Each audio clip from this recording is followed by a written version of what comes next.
Hey, welcome back, friend. Or maybe this is your very first time here, and if it is, I am so glad you found your way. Either way, settle in, get comfortable, pull that blanket a little closer. Because tonight we are going somewhere you have probably never imagined going, and honestly, once I tell you where, you might be glad you can only visit in your mind. Here is something I need you to think about for just a moment. Imagine waking up tomorrow morning and the smell of coffee does not greet you. Instead, what hits you first is your neighbour's open sewer, then the tannery 2 streets down, then the pile of animal waste that has been sitting outside your door since Tuesday. And here is the wild part: you do not even flinch, because to you this is just Tuesday. That is the world most human beings lived in for the vast majority of recorded history. A world where smell was not something you could escape. It was not something you complained about to the landlord. It was simply the air. And tonight we're going to talk about what that actually meant. The smells, the bugs, the noise, the darkness, the cold, the things that crept into your food, your bed, your skin, the 1,000 small annoyances that people before us simply had to endure. And I promise you, by the time we are done, the next time your Wi-Fi is slow or your coffee order comes out wrong, you will feel a very specific kind of gratitude. Before we go any further, if you enjoy falling asleep to stories like this, ones that take you somewhere real and strange and unexpected, please take a moment to subscribe and leave a like. It means more than you know. And I would genuinely love to know, where are you listening from right now? Are you in bed, the fan going softly, stretched out on the couch? Maybe you just got back from a long day and this is the first quiet moment you've had. Drop it in the comments. I read every single one. Now dim the lights if you can, let the room get soft, and let us begin. Let us start at the very beginning of the problem, with smell. Because out of all the daily discomforts people endured before modern life, smell is perhaps the one that is hardest for us to truly imagine. We are so used to living in a world of deodorant, soap sewage systems and refrigerators that the idea of stepping outside and being hit by a wall of odour every single day without relief, without exception, feels almost fictional. But it was not fictional. It was just life. Picture yourself in Paris. Not the Paris of today with its wide boulevards and croissants and little cafes with red awnings. I mean Paris in the 17th century, a city of roughly 500,000 people, which made it one of the largest cities in the world at the time. And here is what the French historian Henri Sauval wrote about it. He lived from 1623 to 1676. He described Paris as, and I will keep his meaning here, a city black and foul-smelling, its stench so unbearable to anyone arriving from outside that it could be detected from 3 or 4 leagues away. That is roughly 10 to 15 miles. You could smell Paris before you could see it. Let that sink in. 10 to 15 miles out, travelling along a dusty road, and the city would announce itself not with church bells, not with the sight of rooftops, but with its odour drifting toward you on the breeze like an uninvited guest. Now you might be wondering what exactly was creating this smell, and the honest answer is almost everything. Because in a city without modern sanitation, every single human activity produces waste. And in the 17th, 18th, even early 19th century, there was nowhere for that waste to go except out. Out the window, into the street, into the river. The most common practice in medieval and early modern European cities was what historians sometimes call the garde l'eau system, a phrase borrowed from the French meaning watch out for the water. In practice, it meant that when you were done with whatever was in your chamber pot, you opened the window and you threw it into the street below. Sometimes, if you were polite, you shouted a warning first. Often you did not.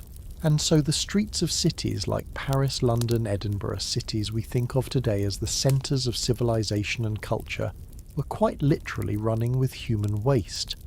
Not occasionally, not in the poor parts of town, everywhere. But it was not just the people. Think about the animals. In a world before cars, horses were the engine of civilization. They pulled carts, they carried soldiers, they transported goods from city to city. And in the 19th century, at the height of the horse-drawn era, London alone had somewhere between 50,000 and 300,000 working horses inside the city at any given time.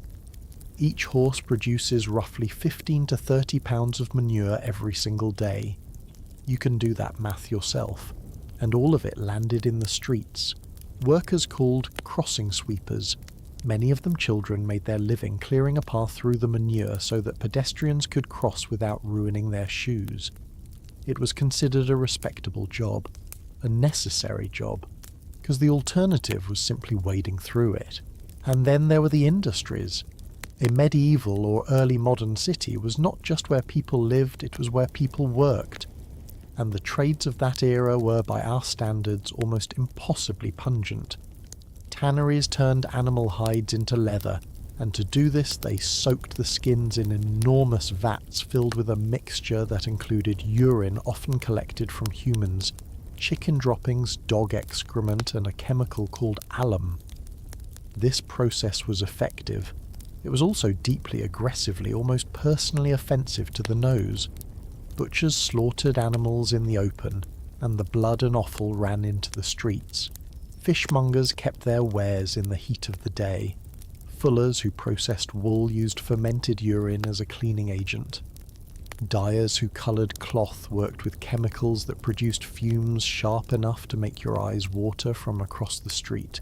The historian Robert Mushemblid, in his remarkable study of smell in early modern Europe, described the cities of this era as places where the noisy, dirty, crowded streets were home to more and more polluting trades well before the Industrial Revolution.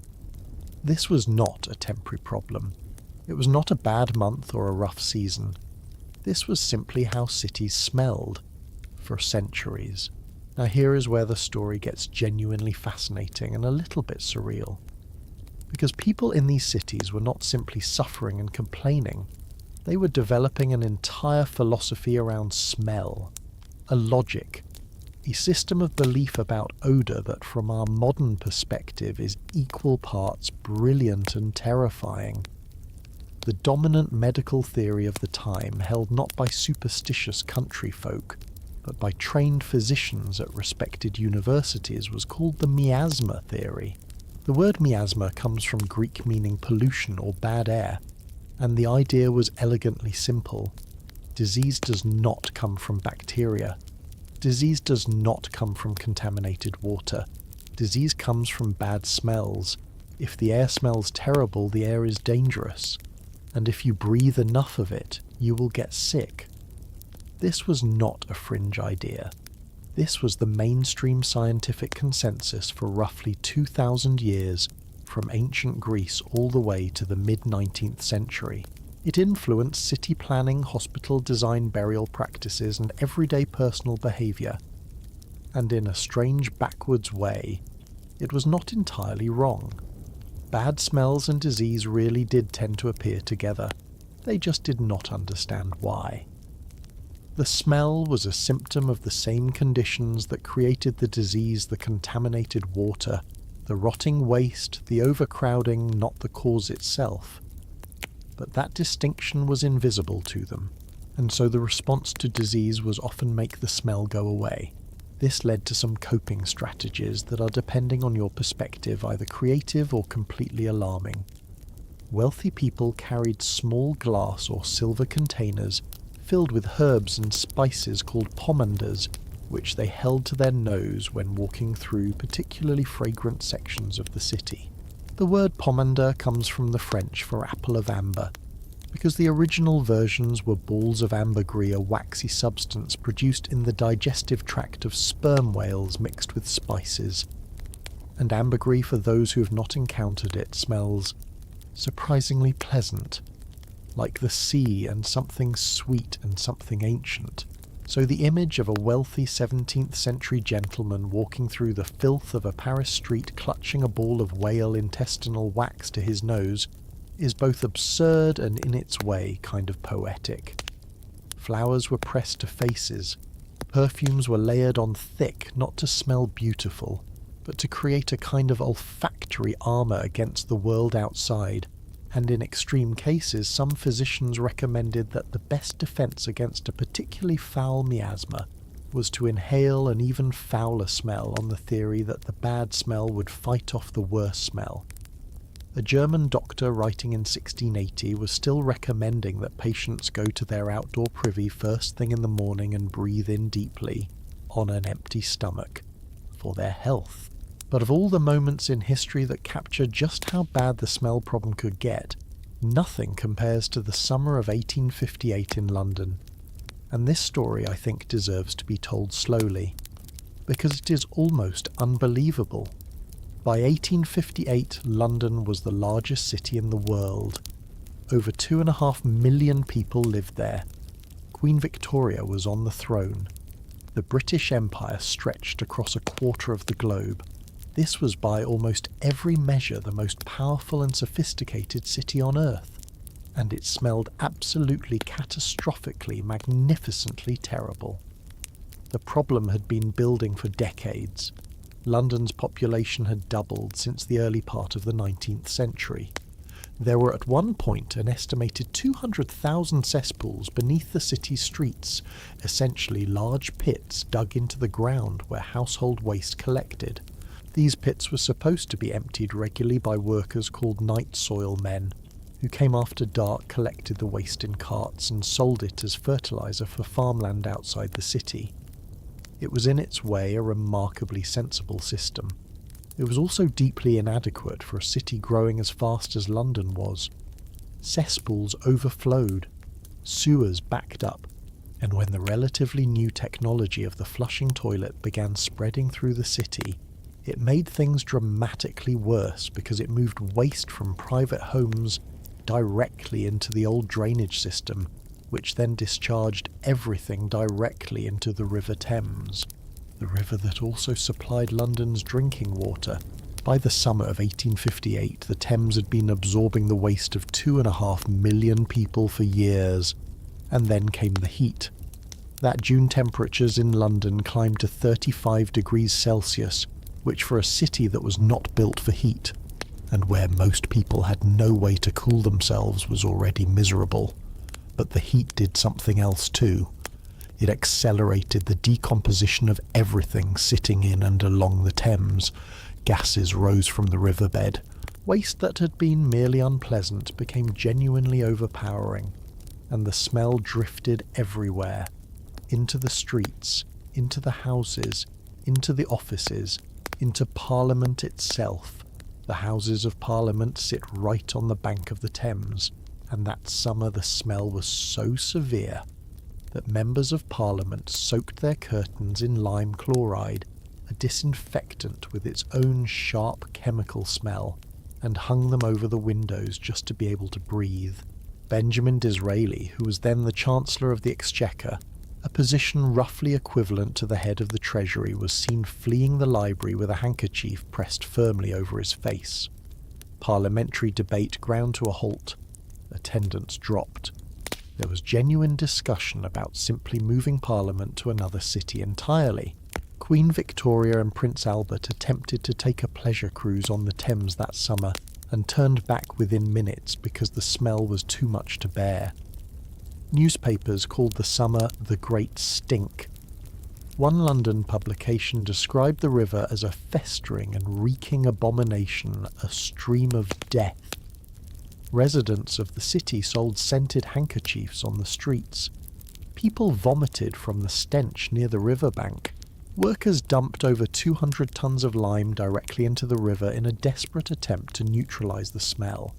It did not work, but here is the part of this story that I love most, because it is not just a story about suffering.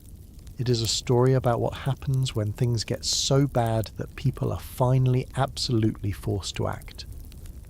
Before the Great Stink, the city had been arguing about its sewage problem for years. Engineers had drawn up plans. Scientists had published reports. Proposals had been reviewed, revised, and quietly shelved. No one wanted to pay for it. No one wanted to disrupt the streets. No one wanted to deal with it. But that summer the smell was so impossible, so inescapable, so utterly undeniable that Parliament passed emergency funding within 18 days. 18 days! Something that had been stuck in bureaucratic limbo for decades was resolved in under 3 weeks, because the politicians literally could not breathe. The engineer Joseph Basil Gett was given authorization to build an entirely new sewer system for London. He designed it to be massive, over 1,100 miles of street sewers, feeding into 85 miles of main intercepting sewers running alongside the Thames. He used 318 million bricks. He designed the system to handle twice London's population at the time, anticipating future growth. And here is the astonishing thing: the sewers Basil Gett built in the 1860s still form the backbone of London's drainage system today. Over 150 years later, this one incredible stinking Parliament-stopping crisis produced infrastructure that an entire city still relies on every single morning. And that, I think, is what makes the history of smell so fascinating. It is not just a story about how bad things were. It is a story about how people adapted, endured, improvised, and eventually solved. They did not have the luxury of closing a window and turning on the air conditioning. They could not order a scented candle online. The smell was simply there, every morning, every evening, every breath, and they kept going. They worked, loved, raised children, wrote poetry, built cathedrals, and navigated a world that smelled by our standards absolutely extraordinary. And here is the thought I want to leave you with before we move on. The next time you step outside after rain, that clean, earthy, slightly electric smell that rises from the pavement, take 1 extra second with it. That smell has been there since the beginning of time, but the cleanness of it, the ability to smell the rain rather than everything else that is relatively new, that is something that people fought for, sometimes quite literally with their lungs and their noses and their political institutions. That clean air, it cost centuries of discomfort to earn. And speaking of discomfort, smell was really just the opening act. Because living in the world before modern conveniences meant that the smell had company. It brought along some very persistent, very unwelcome house guests.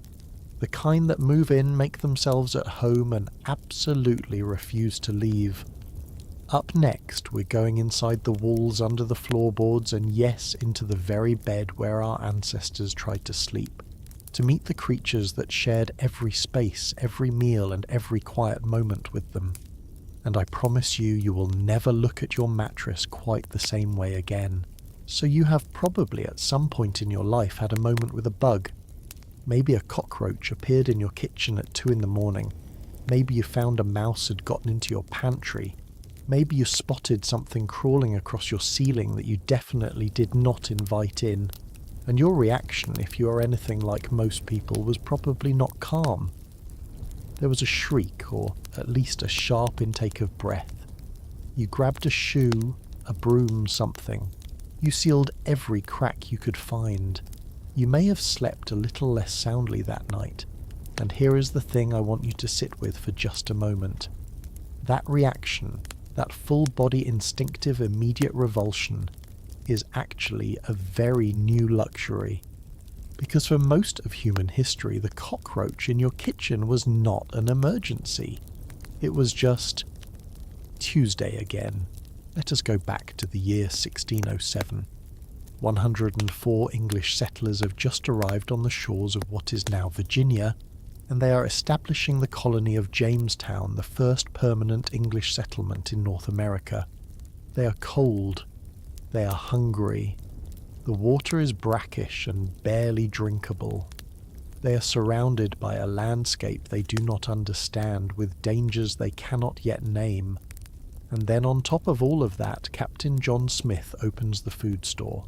What he finds inside he describes in his journal with a kind of exhausted resignation that you can almost feel through the page. He writes that the provisions contained as many worms as grains. The colony's food supply, their entire reserve, The thing that stood between 100 people and starvation. Worms. A year later, he writes again about the same problem, noting that the remaining stores were so rotten with worms as the hogs would scarcely eat it. The hogs would scarcely eat it. That was the soldiers' dinner. Now, the fascinating thing about Jamestown is not just that this happened once. It is that it happened again and again, and historians can trace exactly how. When archaeologists excavated one of Jamestown's original wells, between 2005 and 2006, they found preserved in the soil of a rubbish dump that had once been a water source the remains of more than 24 different species of insects. All European, all stowaways. They had crossed the Atlantic Ocean, tucked inside the colony's own food stores and timber, clinging to the underside of civilization as it made its way into the New World. There were saw-toothed grain beetles, tiny determined creatures that bored into any stored cereal they could find. There were Troxscaber beetles which fed on discarded scraps. There were rove beetles drawn to the mouldy wood of the new construction. These insects did not choose to come to America. They simply went wherever the food went, and the food went to Jamestown. But here is where the story takes a genuinely strange turn. Because the cockroach that most despised of household insects, the one that has become almost a symbol of infestation, was not even native to the Americas. The American cockroach, despite its name, is originally from Africa. It arrived on the continent in the 17th century, carried aboard the same trade ships that were crossing the Atlantic in enormous numbers, and when it arrived, people immediately knew they had a problem. Captain John Smith himself complained about an insect that Spanish explorers had named the cucaracha, writing that it would eat and defile with their ill-scented dung. An English doctor named Thomas Mouffet, writing in 1658, called cockroaches, though he mistakenly identified them as moths, nasty, cruel, rough, and thieving. You have to love the thieving part, as if the man was personally offended, as if the cockroach had taken something that belonged to him, and in a way it had. It was taking his food, his peace of mind, and his sense that his home was his own, which it turned out it very much was not. Have you ever stopped to wonder why the phrase "sleep tight, don't let the bedbugs bite" became a common saying? Not just a clever rhyme, not just a quaint old expression, an actual practical warning. Because bedbugs were not for most of human history an occasional nuisance to be dealt with by calling a professional. They were a constant nightly companion. Warm homes attracted them. Wooden bed frames harboured their eggs in every crack and joint. Straw mattresses were essentially perfect bedbug apartments, soft, warm, full of small spaces to hide, and replaced infrequently enough that generations of insects could comfortably set up residence. And unlike the cockroach, which at least had the decency to mostly come out at night and stay in the kitchen, the bedbug was in your most intimate space, in your bed, on your body, while you slept. Medieval households had a specific set of strategies for managing this, and I use the word managing very deliberately, because elimination was not really on the table. One 14th century household manual, written supposedly by a husband, advising his much younger wife on how to run a proper home, includes among its practical tips detailed instructions for dealing with fleas. His suggestions include scatter alder leaves around the floor of the room, use white bedsheets because fleas are easier to spot and catch on white fabric, and most creatively place a slice of bread coated in glue in the centre of the bed with a candle burning in the middle. The idea was that the heat and light of the candle would attract the fleas. They would hop toward it, land on the sticky bread and become stuck. A flea trap made of bread with a candle in your bed. I want to be very clear that this was considered practical, sensible household advice. This was the medieval equivalent of calling an exterminator. And while we are talking about the things that shared people's beds, we should talk about lice. because lice are one of those subjects that people today regard with a particular mix of horror and embarrassment, the kind of thing that is whispered about at school nurse offices and treated with specialised shampoo as quickly as possible. But in the medieval and early modern world, lice were simply part of life, not just for the poor, not just for the unwashed, for everyone, for kings, for bishops, for wealthy merchants, for scholars. The scholar and religious writer Pope Innocent III, writing in the 13th century, included a meditation on lice in a serious theological work, noting that in life a person produced lice and tapeworms, and that after death they would continue to serve as food for worms and flies. This was not meant as an insult. It was meant as a philosophical observation about the nature of the human body. The lice were simply assumed to be there. An Irish clergyman visiting Iceland in 825, that is the 9th century, marvelled at Iceland's long summer days, and noted that the light was bright enough that, whatever task a man wishes to perform, even picking lice from his shirt he can manage as well as in clear daylight. Picking lice from his shirt, mentioned casually as one of many tasks a man might need to perform in decent light, like reading or writing or picking lice from his shirt, in the mountain village of Montaigu in southern France when the Inquisition came in the early 14th century, and investigators recorded testimony from dozens of local residents about their daily lives. The records are peppered with references to delousing. The village priest was regularly deloused by his mistresses. Women gathered on their rooftops in the sun to delouse each other's hair. It was a social activity, something you did with the people you were close to. The intimacy of it was real. Being willing to pick through someone's hair for lice was an act of trust, of closeness, of care. It is not so different when you think about it from how other primates groom each other. We just find it a great deal more disturbing. Now here is a question I genuinely want to pose to you. Do you think if you had been born into this world you would have handled it differently?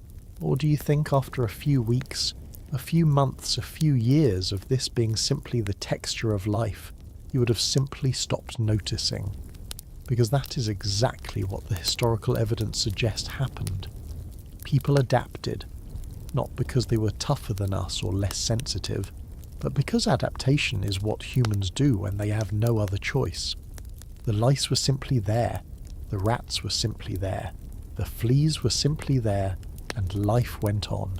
The rats deserve their own moment here because the story of rats and human civilization is long, complicated, and honestly a little bit humbling. Rats did not just coexist with people, they thrived alongside us. They followed trade routes, stowing away on ships. They nested in granaries in walls beneath floors. They ate what we ate. They lived where we lived. And for most of history, the attempts to control them range from practical to deeply, wonderfully strange. In medieval Europe, there are documented cases of communities trying to address their rat problems through legal proceedings. Not traps, not poison, lawsuits. There are historical records of rats and other pests being formally summoned to appear before ecclesiastical courts, church courts, and being sentenced in absentia, obviously, to leave the premises. One of the most famous cases involved a lawyer named Bartholomew Chassenet, who in the early 16th century was called upon to defend a group of rats that had been accused of destroying a barley harvest in Burgundy, France. He argued with apparent seriousness that his clients could not appear in court because the journey was too dangerous. There were too many cats between their homes and the courthouse. The court apparently accepted this argument. The rats were granted more time. The barley presumably did not recover, but alongside the absurd there was real ingenuity. The ancient Romans built their first rat-proof granary in 13 before the Common Era, a remarkable engineering achievement credited to an architect named Marcus Pollio, who designed it with walls and foundations that made it genuinely difficult for rodents to enter.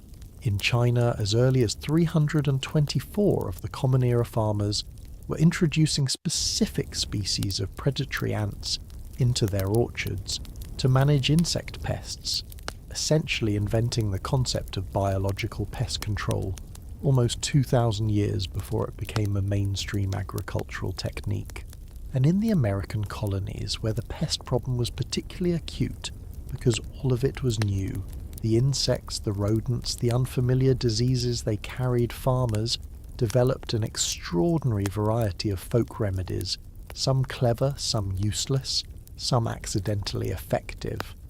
Hang a hornet's nest in your kitchen to keep flies away. Nail a toad to the door of your granary to repel weevils, a suggestion that goes back at least to the Roman writer Pliny the Elder in the 1st century of the Common Era, which tells you something about how persistent the problem was. Place sheepskins in the grain storage because the smell apparently discouraged weevils. Plant a border of white mustard around your tobacco seedlings because tobacco flies preferred mustard to young plants. Some of these worked, most did not, but all of them speak to the same underlying reality that people were genuinely, constantly, daily contending with creatures that wanted what they had and were spectacularly good at getting it. And perhaps no story captures this tension quite like the rat hunters of Hanoi. In the late 19th century, French colonial administrators decided to modernize the city of Hanoi by building a new sewer system, proper underground infrastructure, the kind of thing that was transforming European cities at the time. It was, by the standards of the era, a genuinely forward-thinking project. There was just one problem. The new sewers created a perfect environment for rats. Warm, dark, interconnected, full of organic material. Within a short time, the rat population had exploded to the point where it was becoming a genuine public health concern. So the colonial government launched what seemed like a sensible solution. They would pay rat hunters for every rat they caught, as proof of the kill hunters needed to bring in a rat tail. At its peak, the rat-catching program was processing over 4,000 rat tails per day. On one particularly productive day, over 20,000 tails were turned in, which sounds like a success, until someone noticed that the rat population was not actually declining. A closer investigation revealed why. The hunters had figured out that a rat with its tail cut off can still survive, still breed, and still produce more rats, more tails. So rather than killing the rats and bringing in their bodies, many hunters were simply catching rats, cutting off their tails, and releasing them back into the sewers, where they would then go on to have more rats, more tails, more money. The program was supposed to eliminate the problem. Instead, it was accidentally subsidizing it. The French colonial authorities eventually cancelled the tail bounty, and the rats carried on with their lives indifferent as ever. There is something in all of this that I find genuinely moving in a strange way. Not the suffering, not the discomfort, not the bread and candle flea traps or the lice-picking rooftop gatherings or the worm-infested soldiers' rations, but the persistence, the sheer stubborn human insistence on continuing, on building granaries even when rats would always find a way in, on making beds even when fleas would find a way into them, on planting crops even when insects would find a way to consume them. The people who lived through all of this did not think of themselves as suffering. They thought of themselves as living. And they were right. Think about that the next time you seal a crack in your window, or lay a mousetrap with a little piece of cheese, or feel that flash of indignation when you find something has gotten into your kitchen and helped itself. That impulse, the irritation, the determination to fix it, the refusal to simply accept it as the cost of being alive that is ancient. That is one of the most continuous human reactions across thousands of years. The bugs were there first. We have just been slowly, stubbornly, generation by generation reclaiming our space. And speaking of reclaiming space, the next thing people wanted to reclaim was their sleep. Not from bugs, not from rats, but from something older and stranger, from the darkness itself. and from the astonishing number of ways that the night before, electricity was not a time of rest. It was something people had to actively survive. What that looked like, and what it reveals about the way our ancestors experienced something as simple as going to bed, is a story that I think will genuinely surprise you. After everything we have just explored, the creatures that shared every space, the infestations in the food stores, the flea traps made of bread and candle, you might assume that the worst of pre-industrial life was the smell and the insects. But there was another dimension to daily annoyance running underneath all of it. Constant, unrelenting, and entirely impossible to escape. Not anything dangerous, not anything that would harm you. Just sound. An almost continuous wall of it from before dawn until well past dark. And the fascinating thing is that the noise problem is not new. It is ancient. So ancient, in fact, that one of the first things Julius Caesar did when he consolidated power in Rome was to write a law about it. Picture the city of Rome in 44 before the Common Era. 1 million people. Narrow streets, many of them barely wide enough for 2 people to pass each other comfortably. And through these streets all day long rolled the wagons. Hundreds of wagons, loaded with grain and building materials and wine and everything a city of 1 million people required to function. The wheels were wooden, the rims were iron, the streets were stone, and the sound of iron on stone wagon after wagon clattering through narrow urban canyons from sunrise to sunset was so relentless, so disruptive, so completely incompatible with daily life, that Julius Caesar, shortly before his death, issued what historians now recognize as the first noise ordinance in recorded human history.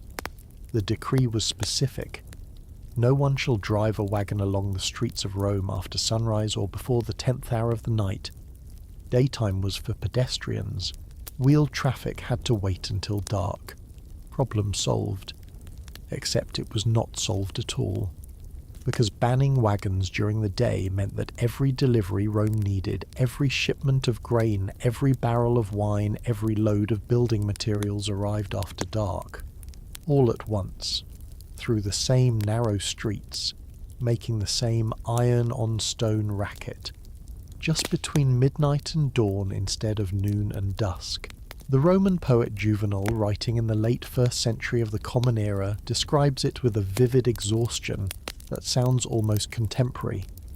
He writes that the passing of wagons through the narrow twisting streets and the cursing of drivers caught in nighttime traffic jams would rouse a sleeping seal from its slumber, or even an emperor. He concludes with the weary precision of a man who has given up on sleep entirely, that insomnia was causing most deaths in the city. He meant it only partly as a joke. What I find genuinely remarkable about this story is not the noise itself, it is the futility of the solution.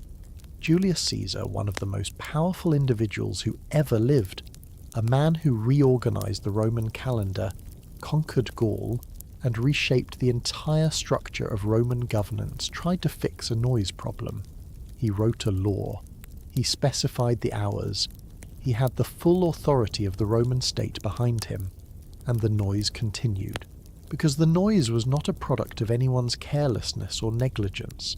It was the product of the city itself. Of 1 million people living in close proximity, all of them needing things, all of them moving things, all of them existing simultaneously in the same dense, echoing space. There was no solution. There was only the management of when the noise happened, which, as Juvenal's Insomnia would suggest, was not much of an improvement. Jump forward about 1,000 years to a medieval European city. The noise had not been solved, it had simply changed its character, and the sound that defined the medieval soundscape above all others was something that to modern ears sounds almost romantic. Church bells. Medieval cities ran on bells, not in the casual occasional sense that we experience bells today, the rare Sunday peal, the clock tower marking a special occasion. Bells were the infrastructure of time itself. Every church in a medieval city had its own bell tower, each ringing at its own intervals for its own purposes. Bells announced the beginning and end of the working day. Bells called people to prayer not once or twice, but multiple times every single day, from matins before dawn to compline after dark. Bells warned of fire. Bells announced market openings. Bells tolled for the dead. Bells marked the opening and closing of city gates. In Florence, historians have found evidence that the various churches actually coordinated their bell ringing to create a deliberate daily sonic pattern, a kind of acoustic map of the city, where sound moved through space in sequence, dictating the rhythm of life for everyone within earshot. Researchers studying medieval soundscapes have noted something interesting about how bells were perceived. When people in old villages are asked about the loudest sounds in their environment, they consistently identify church bells as among the most prominent, even when acoustic measurements show that other sounds are objectively louder. Sound is perceived socially. A bell that structures your entire day, that tells you when to wake and when to rest, and when your neighbour has died, is heard differently than background noise. It carries weight. It carries meaning. And in a medieval city, bells carried all of this from before sunrise until after you went to sleep. Can I ask you something? Can you imagine trying to have a quiet conversation while a tower bell rings at intervals you cannot predict? Not a small decorative bell, a tower bell. The kind that produces between 110 and 120 decibels at close range, roughly equivalent to standing near a jet engine. Even at street level, some distance from the tower, the sound registered at around 70 decibels, comparable to a busy open-plan office for hours, every day, from a source you could not turn off. But the bells were only the beginning, because unlike the Rome of Julius Caesar, the medieval city was essentially a continuous marketplace. Every trade produced its own distinct contribution to the wall of sound. Blacksmiths who worked metal into every tool weapon, horseshoe and implement that civilization required were among the loudest. The ringing of hammer on anvil multiplied across dozens of smiths working simultaneously in a city's trade quarter, carried through an entire neighbourhood from first light to last. By the 19th century, medical researchers had formally identified what they called blacksmith's deafness, a specific form of occupational hearing loss documented in the prestigious medical journal The Lancet, caused by decades of hammer work. This was not a new phenomenon. It was simply by then finally receiving a name and a scientific description. The blacksmiths of every medieval city had been going deaf for centuries. They simply had not had a word for it. Alongside the smiths, stonemasons chiselled and cracked stone for the endless construction of cathedrals that dominated urban life. Carpenters sawed and hammered. Coopers beat iron hoops onto wooden barrel staves in a rhythmic, incessant percussion. And over all of this rose the voices, market vendors crying their wares in the particular loud, practiced musical shout of someone who makes their living by being heard over everything else. And then there was the town crier, the official news distributor of the pre-industrial world, the person whose job was to stand in the public square and after ringing a bell shout at full voice, "Oyez, oyez, oyez," a phrase from the Old French meaning "hear ye," before delivering whatever official announcement the city needed everyone to know. One modern town crier measured for the record books produced 112.8 decibels at full cry, which means the town crier of a medieval English market town was on a busy afternoon producing roughly the same volume as a chainsaw, and this was simply the normal sound of public information. Now here is something that genuinely shifts the picture. We tend to assume that noise was simply worse in the pre-industrial world. More constant, more unavoidable, therefore more miserable. But historians of sound argue something more nuanced. The medieval noise was fundamentally different from our noise in a way that matters quite a lot. It was almost entirely made by living things, voices, animals, human hands striking human-made objects. Every sound had a direct physical cause that was visible and comprehensible. The blacksmith hammering was a blacksmith hammering. The horse clattering was a horse clattering. The bell ringing was being rung by a person with a specific purpose. None of the noise was anonymous. None of it emerged from invisible machinery or impersonal systems. This meant that the noise, however relentless, was also deeply social. It was the sound of people doing things, and there is a meaningful difference between the kind of exhaustion produced by noise you understand and can locate, and the kind produced by noise you cannot explain or trace to a source. A historian writing about the medieval soundscape makes a suggestion that I find genuinely fascinating. He proposes that if a medieval person were transported to our world, what they might find most disturbing about modern noise would not be the volume — our machines are certainly louder — but the strangeness. The millions of electronic buzzes and notification sounds and alerts that have no visible physical cause. Sounds that announce nothing specific, that require no response, that simply exist accumulating as a kind of low-grade sensory fog. In the medieval world, sound meant something. Even the most relentless noise pointed toward a person, an animal, an action you could see and understand.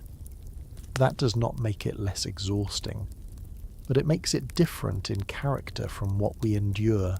And then there was the night time. Because even in the hours when the market had closed, when the smiths had put down their hammers, when the bells rang compline and fell quiet until matins, the night was not silent. The night watchman walked his circuit calling the hours. In England, his traditional cry went something like 12 of the clock and all is well, every hour, all night, by a man whose explicit job was to ensure that no one slept so deeply they would miss a burglar or a fire. The novelist Tobias Smollett, writing in the 18th century, has a character rail against the watchman, with barely contained fury, writing that he starts every hour from my sleep at the horrid noise of the watchman bawling the hour through every street and thundering at every door.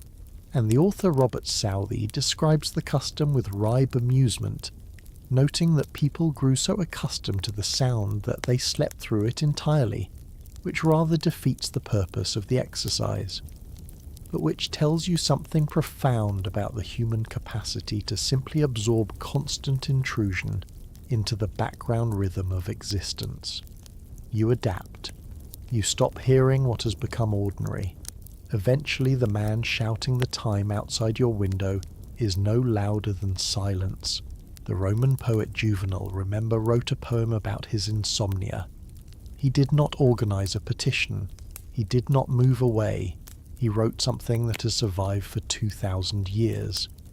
And I think that impulse to transform annoyance into expression, to take the thing that drives you to distraction and find a way to say something true and even funny about it, is one of the most enduringly human responses to the relentless noise of the world. The noise is real. The complaint is real. But so is the poem. And speaking of things that settled in for the long term, because we have talked tonight about smell, about creatures sharing your space, and now about sound. But there is a fourth dimension of pre-industrial daily life that was in its own quiet way, perhaps the most disorienting of all. Not something you smelled or heard or crawled with, something you could not see.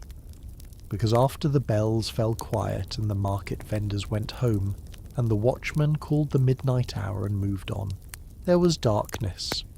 Real darkness. The kind that does not exist in most of the world anymore. And what that darkness actually meant, not just for sleep, but for safety, for fear for the entire experience of being a person in the world after the sun went down, is where we are headed next. There is a particular kind of silence that happens right after you turn off the lights at night. That brief moment before your eyes adjust, before the faint glow of a phone screen or a streetlight through the curtain begins to reassure you. For most of us, that moment lasts maybe 2 or 3 seconds. Then the room softens, outlines appear, and you remember that you are perfectly safe.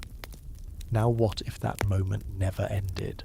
What if the darkness that greeted you when you closed your eyes at night was the same darkness that was waiting when you opened them again, not softened, not relieved by any ambient glow from the street, just darkness, absolute and complete, pressing in from every corner of the room like something with weight.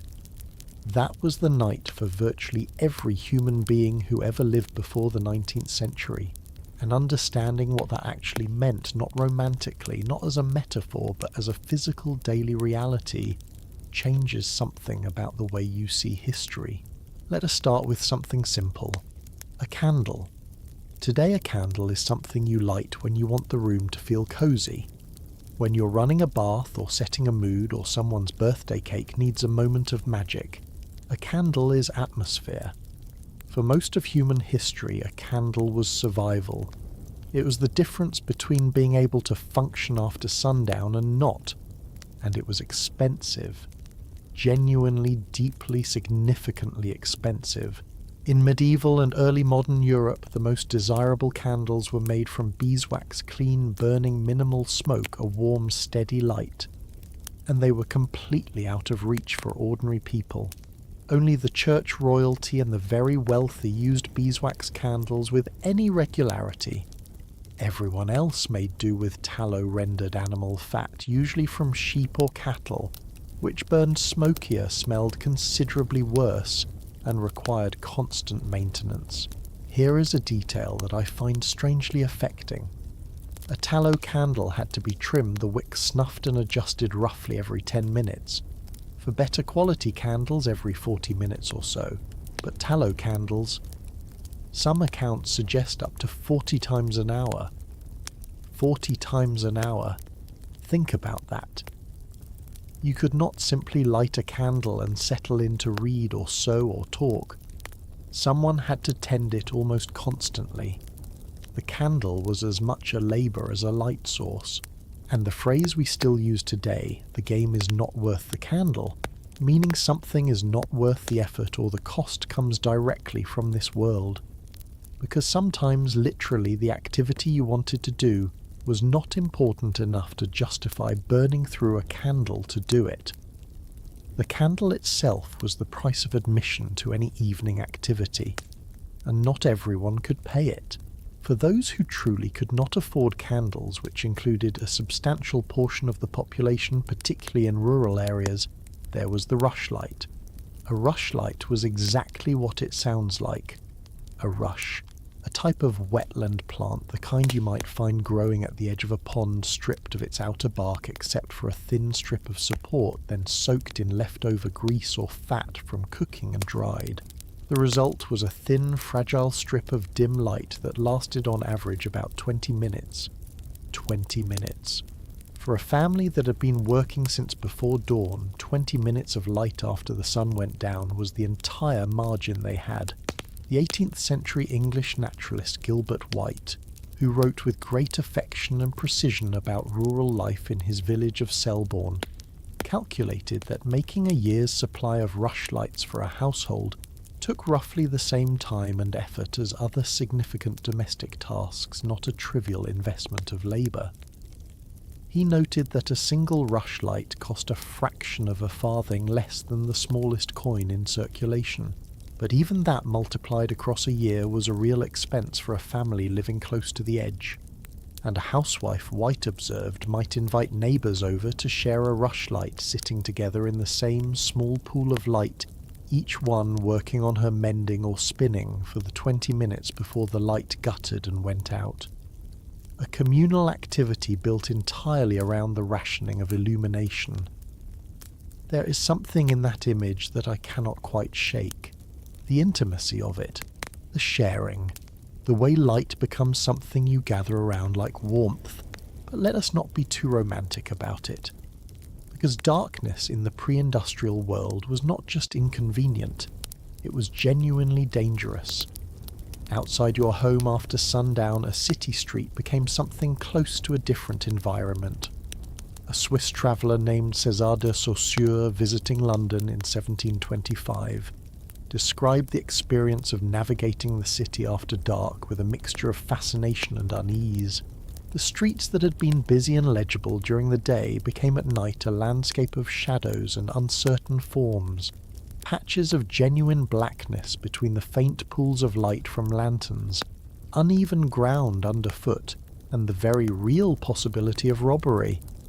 This was not paranoia.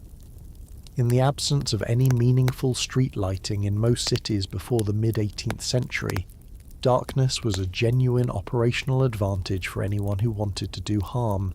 The criminal justice records of cities like London are full of crimes committed specifically under cover of nightfall, in spaces where there was simply no light by which a victim could see an attacker's face, or a witness could identify anyone. Darkness was infrastructure. It protected the wrong people. And so to navigate London after dark, if you had any money at all, you hired a link boy. A link boy was exactly what the name implies. A boy usually quite young, sometimes as young as 10 or 12, who carried a burning torch called a link. You would find them waiting outside taverns and theatres and inns, ready to escort paying customers home through the dark streets.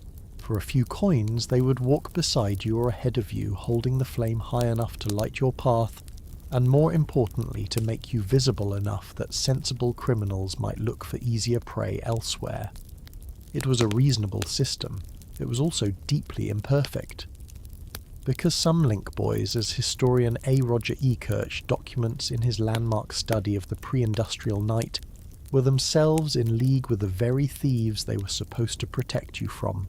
The torch that was meant to light your way home would sometimes instead light the way for someone following behind you. The hired protector became the lure.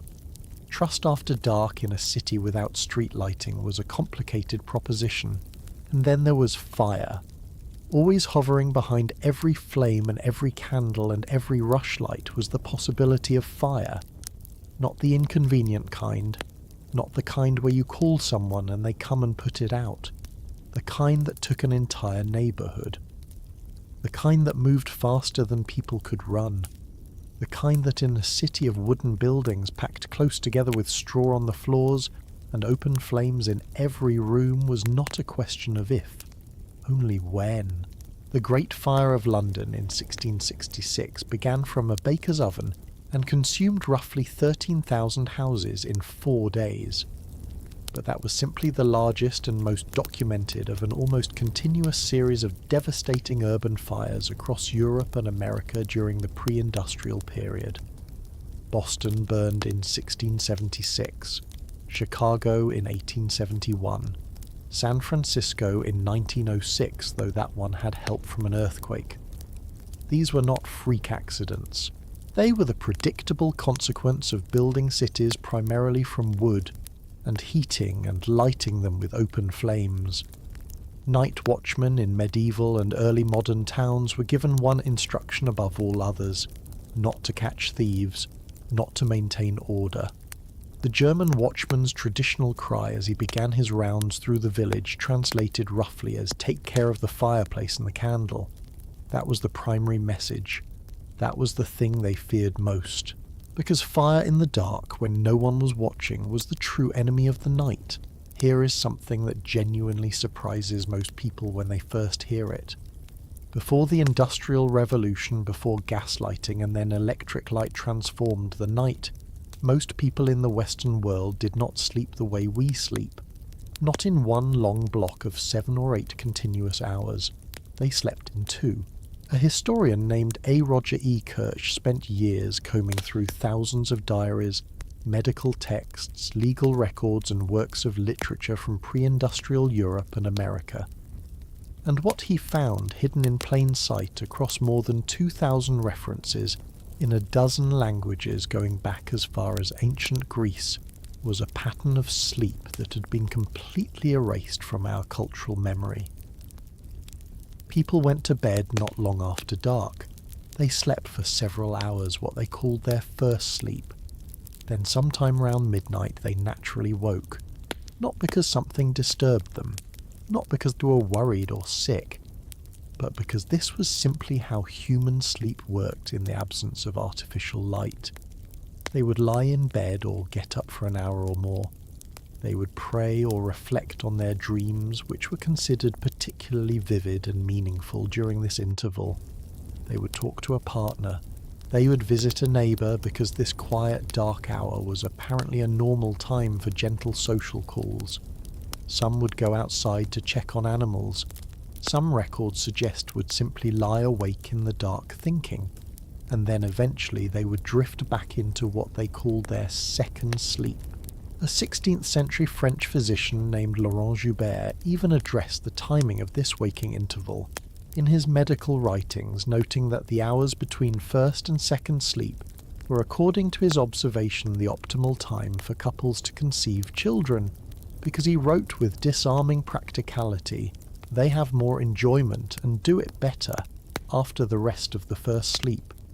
This is a real medical recommendation, published by a doctor in the 16th century.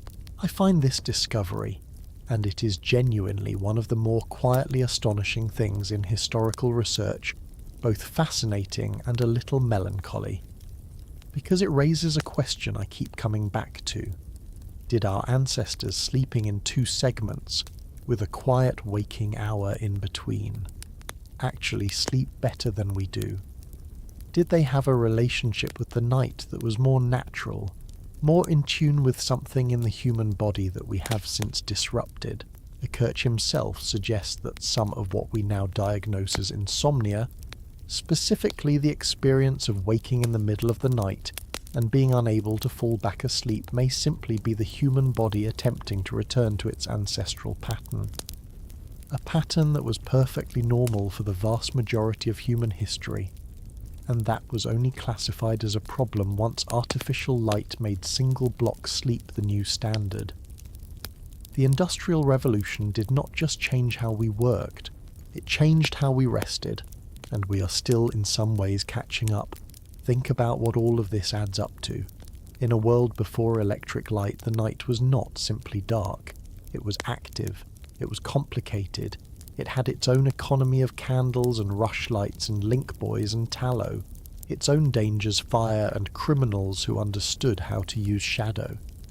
Its own rhythms, the two-part sleep, the quiet waking hour, the sounds of the watchman calling the time on his rounds. And it was governed by an anxiety that most of us today have simply never had to feel. Not the dramatic anxiety of monsters under the bed. The quiet, practical, daily anxiety of knowing that the darkness outside your door was not something you controlled. That the flame you depended on was also the greatest threat to everything you owned. That the night, in a very real sense, was something you survived, not something you simply passed through on your way to morning. Can I ask you something while we are here in the quiet? The next time you wake up in the middle of the night and cannot immediately fall back asleep, that restless, slightly disoriented hour between 2 in the morning and 4, do you think you will remember this? That feeling of being awake in the dark, that impulse to think and drift and not quite sleep. Maybe that is not insomnia. Maybe that is something older. Something the body remembers even if the mind has forgotten. A quiet hour that used to belong to the night, and with that thought settling in the darkness, softening just a little, the history of it, feeling somehow more personal, we move into a corner of pre-industrial life that is even more intimate. Because we have talked about what people endured outside their doors and in their streets and in their uneasy nights. But we've not yet talked about what it meant to share that darkness with other people, with strangers, with everyone, in a world where the idea of sleeping alone was for most people a foreign concept, and where the bedroom as we know it simply did not exist. That story is coming up right now. Before we go any further, let me ask you something that might seem a little strange. When did you last sleep in the same bed as a total stranger? Not a partner, not a family member, a complete stranger, someone you had met perhaps an hour ago, someone whose name you barely knew. If you are like most people living today, the answer is probably never, or at least not since a particularly chaotic camping trip or a college road journey that went sideways. The very idea makes most of us uncomfortable, even a little indignant. My bed, my space, my sleep. These are things we guard with a kind of instinctive territorial certainty. And here is the thing.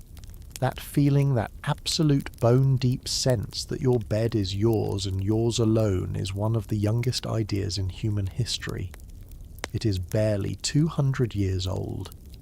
For the thousands of years before that, the assumption ran in precisely the opposite direction. Sleep was something you did together. Let us place ourselves at a roadside inn somewhere in England. The year is somewhere in the 14th or 15th century, the height of the medieval period, when travelling merchants, pilgrims and wandering workers moved constantly along the roads between cities. You've been walking since dawn. Your feet ache. Your back is complaining about the weight of your pack. You arrive at an inn just as the last of the daylight is fading, grateful beyond measure to find a roof and a fire. You pay for a night's accommodation. The innkeeper shows you to your room. The room contains 3 beds. Each bed contains 2 people you've never met. Your place is beside a wool merchant from somewhere to the north who is already half asleep and smells precisely as you would expect someone who's been walking all day to smell. And here is the extraordinary part. None of this strikes you as unusual. None of this is cause for complaint or alarm. This is simply how travelling works. When staying at an inn, medieval and early modern travellers routinely expected to share a bed with strangers. There were even etiquette manuals, actual written guides, that advised travellers on how to be a considerate bedfellow. The rules were straightforward. Lie still. Do not hog the blankets. Avoid fidgeting. Minimise contact. These were the standards by which you were judged as a decent civilized person when sharing a sleeping space with someone whose name you had not yet learned, and the inns themselves had a range of accommodations that reflected this communal approach to sleep. At the more modest establishments there was a system so utilitarian it sounds almost comic. A long wooden bench ran along the wall.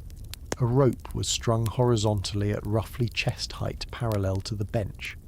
Travellers would sit along the bench and drape their arms over the rope to support themselves while they dozed.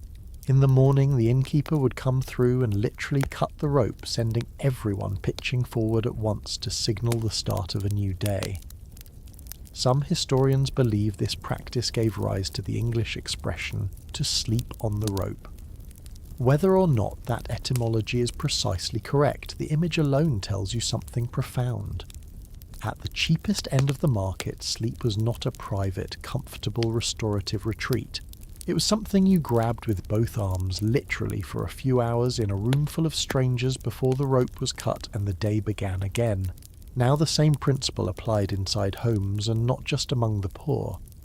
In medieval great houses, the grand hall, that enormous central space where meals were served, business was conducted and festivities were held, became at nightfall a communal dormitory.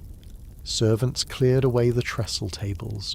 People spread out blankets and cloaks on the rush-covered floor, and everyone slept in the same space side by side in rough order of social rank, with the more important members of the household closer to the fire. The concept of the bedroom as a dedicated private room for sleeping simply did not exist for most people. The word bedroom itself as a standalone term is a relatively modern invention.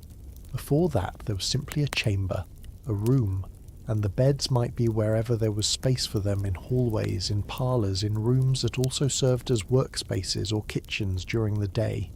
A researcher named Benjamin Rice, who has written extensively about the cultural history of sleep, puts it this way: none of the features that we now take as natural or normal in sleep, sleeping in a sealed private space alone or with at most one other person in silence for a continuous block of time, was in force anywhere in Europe or North America before roughly the year 1800. Not one of those features, Think about that. Every single aspect of what we consider normal sleep is essentially a product of the last 200 years. The family bed, and by family I mean something more expansive than we might assume, operated on its own internal logic. In many Irish households, historians have documented a specific arrangement. Parents in the middle, daughters. Along the wall side, the youngest closest to her mother, sons on the outer edge, also arranged from youngest to oldest. Guests who arrived after dark and could not make it home were simply absorbed into this arrangement. Visitors would bed down with the family when darkness and bad weather made travelling home impossible. And there was nothing unusual or improper about this. It was hospitality.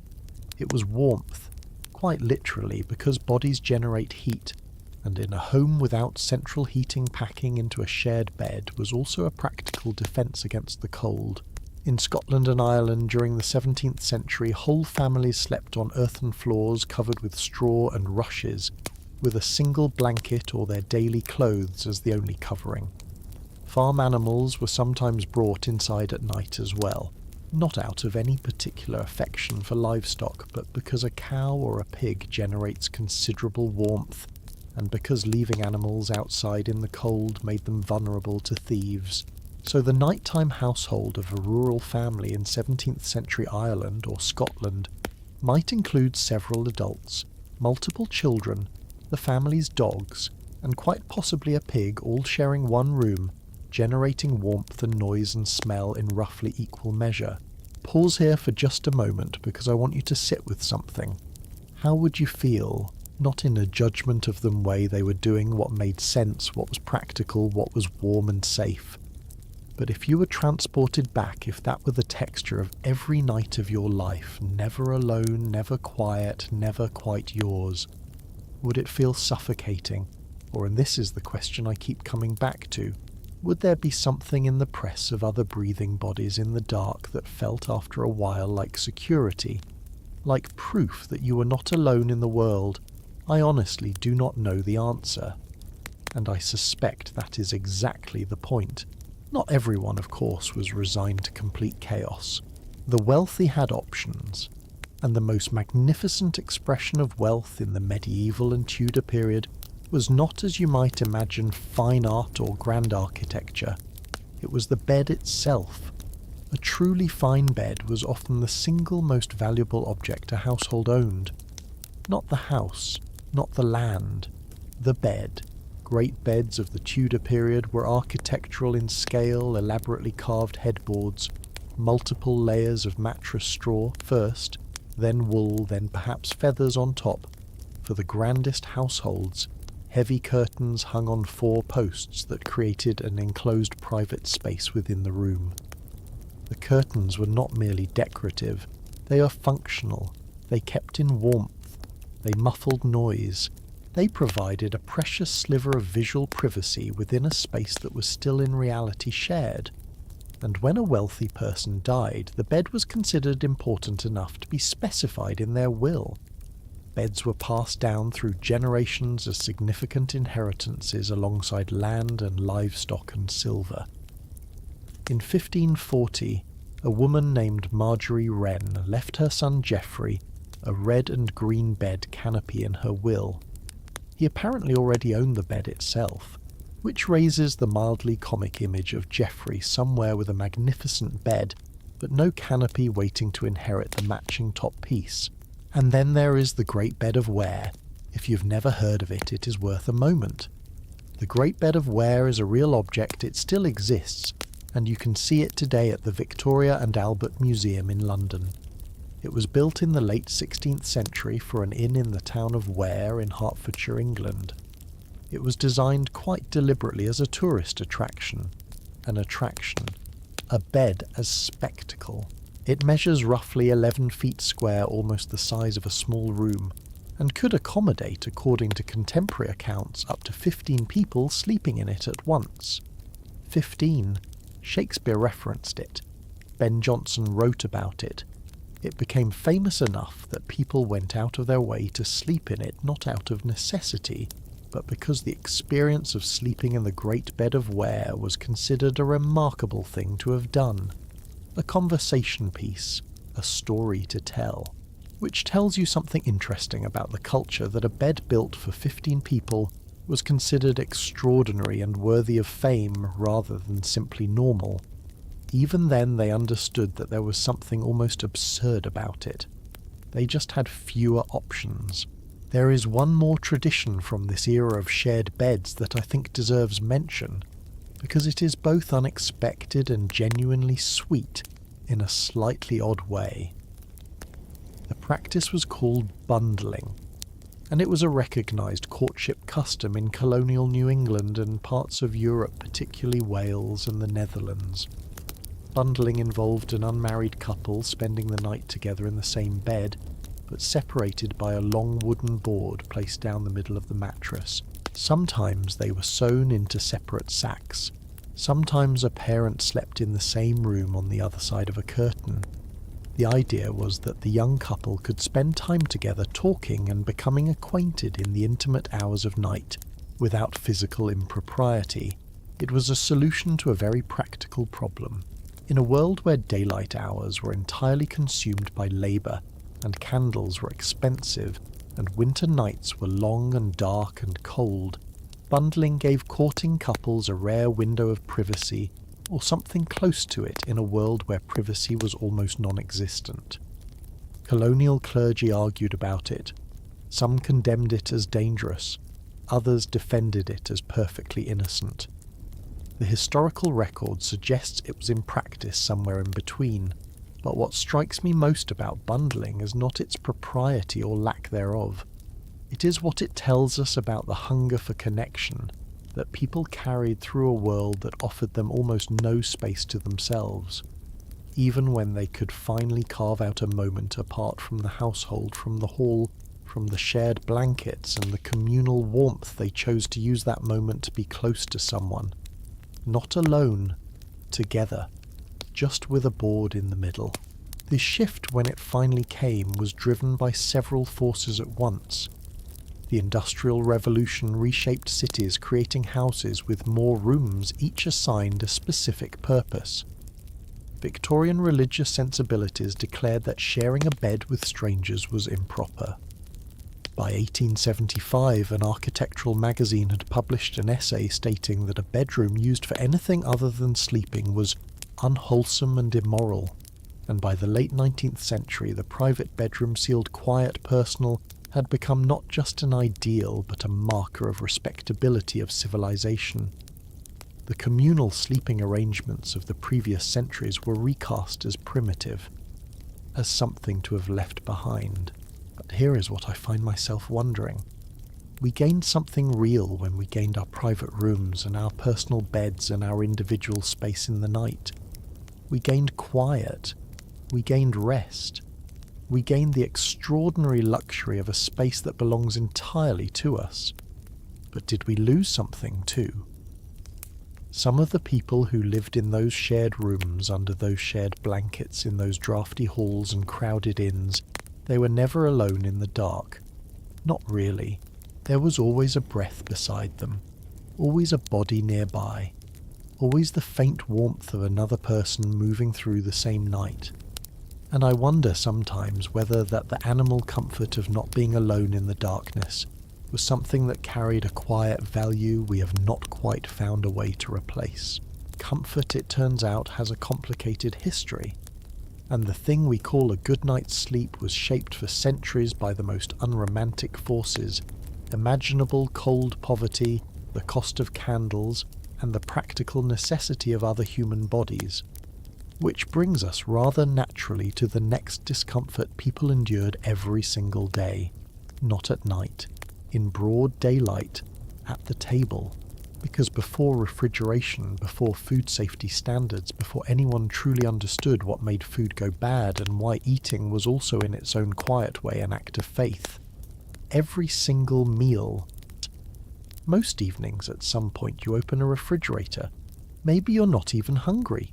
Maybe you just stand there for a moment looking at the organised shelves, the sealed containers, the neat rows of things that will still be fine in 3 days, 4 days a week, you close the door and you go find something else to do, and the refrigerator just stays there humming quietly, holding the entire problem of food preservation in a box invisibly without you having to think about it for even a second. That refrigerator is genuinely and without exaggeration one of the most consequential inventions in human history, not just for convenience, for survival. Because for the vast majority of human existence, the question of how to keep food edible, how to get it from the moment of harvest or slaughter to the moment it reached your mouth without becoming something that would harm you, was one of the central organizing challenges of daily life. It shaped what people ate when they ate it, where they could travel, how they planned their winters, and how much of their working life was devoted not to producing food, but simply to stopping it from disappearing. Here is something worth imagining. You have just slaughtered a pig. Not a small task. A pig is roughly 150 to 200 pounds of animal, and in a world without refrigeration, all of that meat begins to change the moment the animal is dead. Not in days, in hours. By the next morning, without intervention, you have a problem. So what do? You reach for salt. Enormous quantities of salt. You pack the meat in it, rub it into every surface layer it deep, because salt draws moisture out, and moisture is what bacteria needs to multiply. You hang strips over smoke. You press cuts into earthenware jars and pour fat or brine over the top to seal out air. You work quickly and methodically, because the window between a fresh kill and a ruined one is not something you can negotiate with. The medieval household that slaughtered its pig in November was in a very real sense performing the one act that would determine the quality of the next several months of eating. Get it right, and you had salt pork through the worst of winter. Get it wrong, and the consequences range from unpleasant to genuinely dangerous. This is why in much of Northern Europe the autumn slaughter was not just a practical event. It was a ritual, a moment of communal significance. Families called in neighbours to help. The whole operation was organised around precision and speed, and the salt they used was not cheap or incidental. Salt was one of the most strategically important commodities in the pre-industrial world, so valuable that it gave its name to salary, that the word salary itself derives from the Latin salarium, believed by many historians to refer to the practice of paying Roman soldiers partly in salt, or with allowances to purchase it. You were paid in something worth salting. But here is the thing about salt preservation that often gets left out. It worked, mostly, within limits. The limits being that saltpeter brine and smoking could not achieve what we now take for granted as baseline food safety. They slowed spoilage. They did not stop it. A piece of salt pork that had been packed correctly in November might still be perfectly edible in January, but a piece packed carelessly, or stored in conditions that were too warm or too damp, or simply kept a little too long, that piece might look and smell acceptable, while hiding something that would bring a grown adult to their knees within hours. People understood this imperfectly. They had noses, they had eyes, they knew broadly that old meat was a risk, but they did not have the vocabulary or the scientific framework to know precisely why. The germ theory of disease, the understanding that invisible microorganisms were responsible for spoilage and illness, was not established until the second half of the 19th century, through the work of scientists like Louis Pasteur and Robert Koch. Before that, people operated on instinct tradition, and a great deal of accumulated folk knowledge about what was safe and what was not. Some of that folk knowledge was excellent, some of it was dangerously incomplete. Now this is the point in the story where I have to address something, because you have probably heard at some point a version of the following explanation. People in the Middle Ages used enormous quantities of spices to cover up the taste of rotten meat. You might have heard it in school. You might have read it somewhere. It is a wonderful story. It is also, as multiple historians have now firmly established, largely a myth. and the reason it is a myth is wonderfully simple. Spices in medieval Europe were not a solution for rotten meat. They were more expensive than the meat itself. In the early 14th century, a pound of pepper, the cheapest and most common imported spice, cost roughly the same as an entire pig. A pound of ginger was worth approximately the same as a whole sheep. A pound of saffron in 15th century England would cost a skilled craftsman the equivalent of an entire month's wages. As the food historian and author of At Home Bill Bryson put it very neatly, the only people who could afford most spices were the ones least likely to have bad meat in the first place. And even if you had both bad meat and the spices to cover it, no combination of cinnamon and cloves and black pepper can make spoiled meat safe to eat. You would simply be paying an extraordinary amount of money to still end up unwell. What spices actually were in the medieval world was something far more interesting. They were status. They were medicine. They were proof visible on the banquet table that you had the wealth and connections to source goods that had travelled over 15,000 kilometres from their origin in the islands of South and Southeast Asia, through Arab and Venetian merchants, through Mediterranean ports, through a chain of middlemen whose markups compounded at every step, and still arrived fragrant and potent at your table. Nutmeg came exclusively from the Banda Islands in what is now Indonesia. Cloves came from a handful of neighbouring volcanic islands. Cinnamon was native to Sri Lanka. Black pepper grew along a single coast of southern India.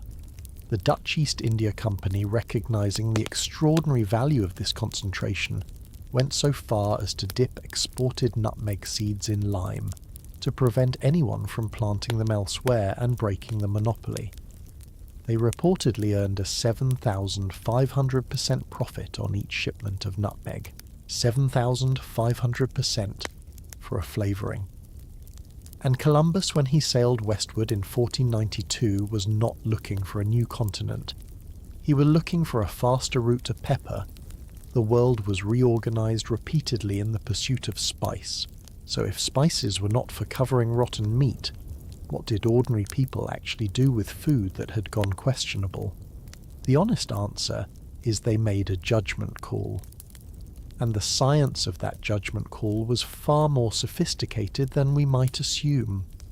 Medieval urban regulations around food safety were in some cases surprisingly strict. In the city of York, records show that pork slaughtered within the city walls had to be sold within 24 hours, or the merchant faced a fine, not 24 days, 24 hours. Butchers who tried to pass off spoiled meat were subject to penalties that included public humiliation, being paraded through the street, with the bad meat hung around their neck for everyone to see. It was not subtle, but it was effective. The mechanisms of enforcement existed because the problem was real and understood. People knew that rotten meat could make you sick. They simply did not know why, and so their defences against it were practical rather than scientific sensory inspection, strict timing, trusted sources, and a good nose.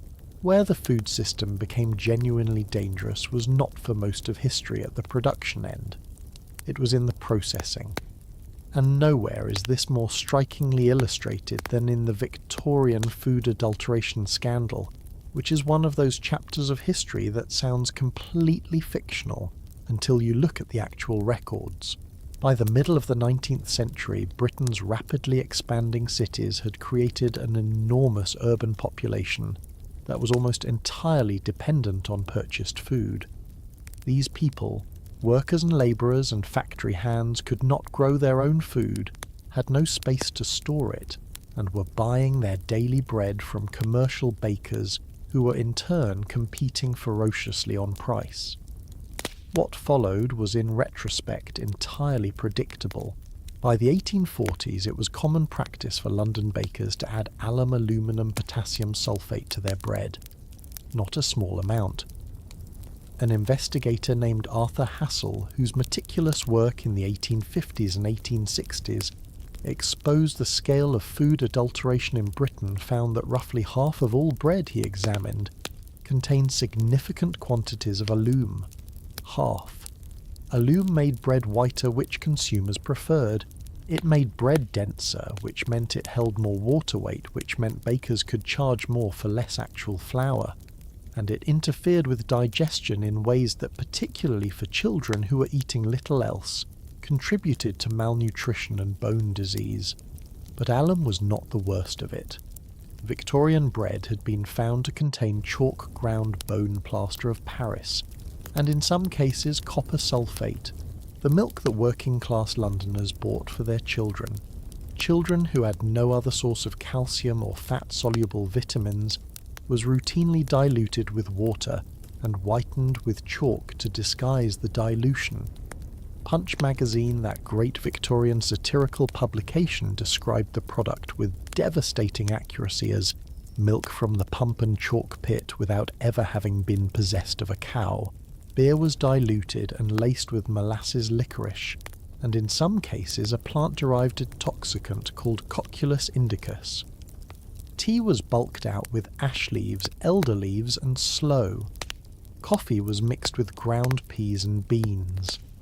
A government report from 1856 found that in Britain approximately 3/4 of all food on sale had been adulterated in some way. 3/4. The philosopher might ask how a population can have a food problem when there is food everywhere. The answer in Victorian Britain was that the food existed, but it was not entirely food. It took an Act of Parliament, specifically the Sale of Food and Drugs Act of 1875, passed after years of campaigning, to begin establishing the framework of food standards and public inspection that eventually became the food safety system we rely on today.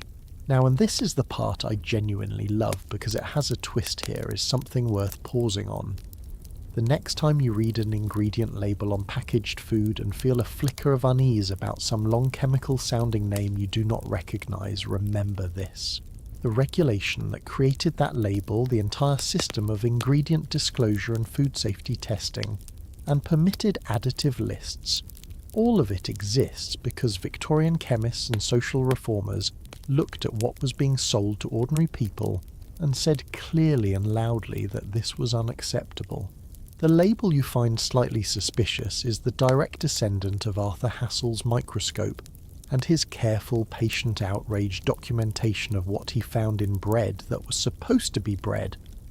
The suspicion that someone is putting something in your food that should not be there.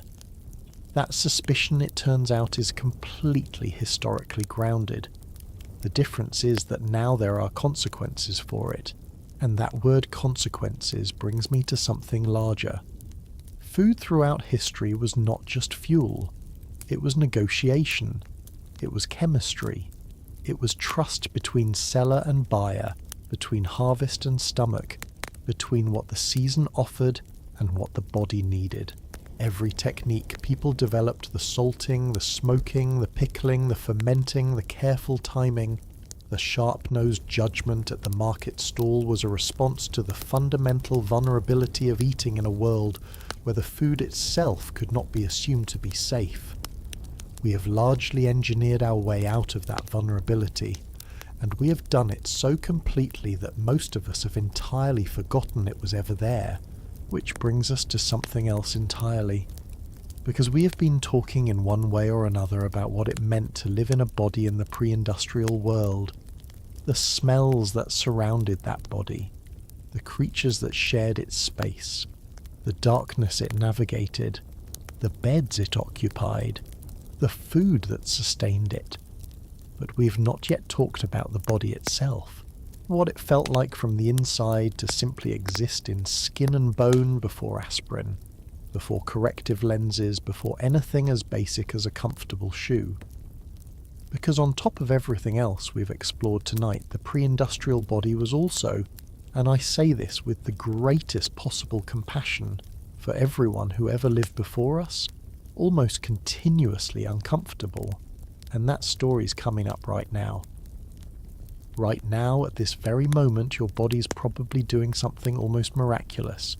It is keeping you warm. It is breathing without you thinking about it. It is managing 1,000 small physical adjustments to pressure, to temperature, to the softness of whatever you are lying on without once asking for your conscious attention.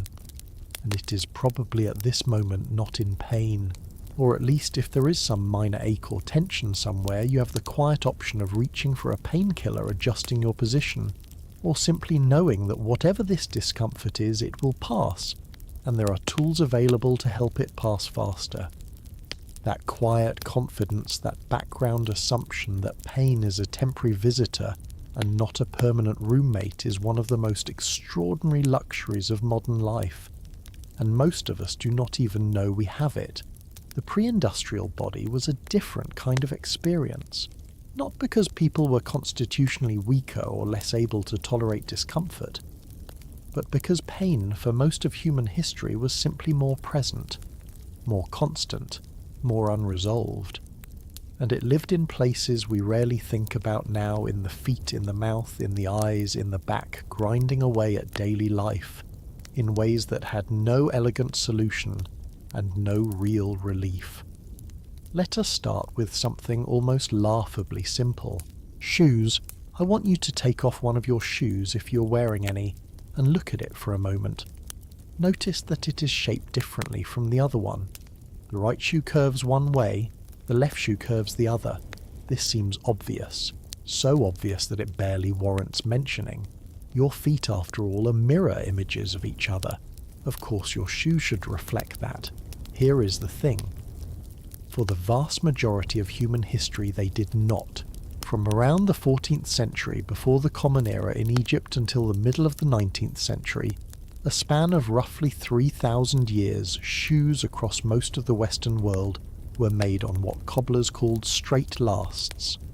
A last is the form usually carved from wood around which a shoe is built, and a straight last produced a shoe that had no left or right orientation whatsoever. It was symmetrical. You could put it on either foot. In practice, you put it on whichever foot was most convenient, and then you walked, and it hurt. Because a human foot is not symmetrical. The arch, the heel, the distribution of weight, everything about the human foot assumes that the left shoe will go on the left foot and the right shoe will go on the right foot. Wearing shoes that made no such assumption produced, as you might imagine, significant discomfort. Wealthy people had a solution for this, and it is one of the more entertaining details in the social history of clothing. They made their servants break in new shoes first. Specifically, the servant would wear the shoes until the stiff leather had softened and moulded itself to a human foot. Any foot, and only then would the wealthy owner put them on and enjoy the relative comfort of preformed leather. The servant's feet were in effect the price of admission to a comfortable pair of shoes. For everyone else, the solution was to soak the shoes in water and simply wear them walking in damp, stiff leather, until your own feet had done the breaking in themselves. It was not until the early 19th century, specifically around 1817, when a Philadelphia cobbler named William Young reportedly began differentiating between left and right lasts, that the idea of making shoes specifically shaped for each foot began to slowly spread. Slowly. Even by the 1890s, some shoemakers were still producing shoes on straight lasts. 3,000 years of symmetrical footwear, ended quietly by one cobbler in Philadelphia. But as physically irritating as uncomfortable shoes were, they were nothing compared to the problem that occupied a great deal more of people's mental and emotional energy across all of human history. Toothache. There is a line I came across while researching this that I have not been able to stop thinking about. It comes from the archives of a dental history collection documenting the testimony of people throughout history who described what a toothache felt like. The phrases recorded include, among the worst of tortures, one of the sharpest of pains, a gnawing vengeance, and my personal favourite, an inferno of pain. That last one comes from a historical source, not a modern person, and I believe it completely. Because a serious toothache in the pre-modern world was not something you treated with a quick appointment and a small injection of local anaesthetic. It was something you endured, for days, sometimes for weeks, sometimes until the infection resolved itself, or the tooth finally gave out, which could mean the infection spread further with consequences that were genuinely serious. Medieval medical literature is quite candid about the limits of what could be done. A physician named John of Gaddesden, writing around 1314, includes in his medical treatise a section on toothache that lists alongside legitimate herbal preparations a range of alternative approaches. He mentions that praying to Saint Apollonia on her feast day, February the 9th, was said to cure toothache. He notes that one could draw 3 vertical lines on parchment while touching the aching tooth with a finger. He records that some practitioners recommended a needle used to pierce a many-footed worm be then touched to the offending tooth, transferring the pain from one creature to another.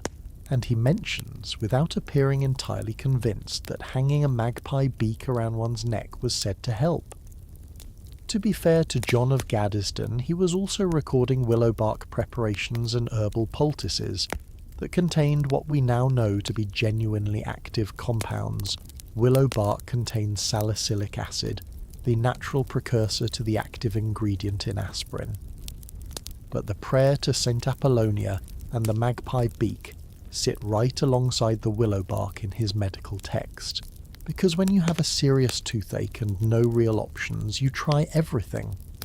Aspirin as we know it, acetyl salicylic acid synthesized into a stable standardized form, was not produced until 1897, when a German chemist named Felix Hoffmann developed it at the Bayer Pharmaceutical Laboratory.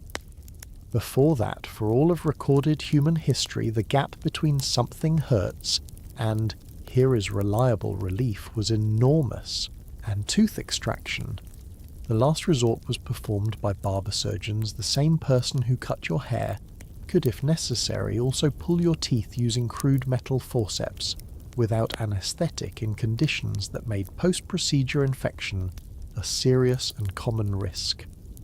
The extraction was considered so dangerous that it was genuinely a last resort.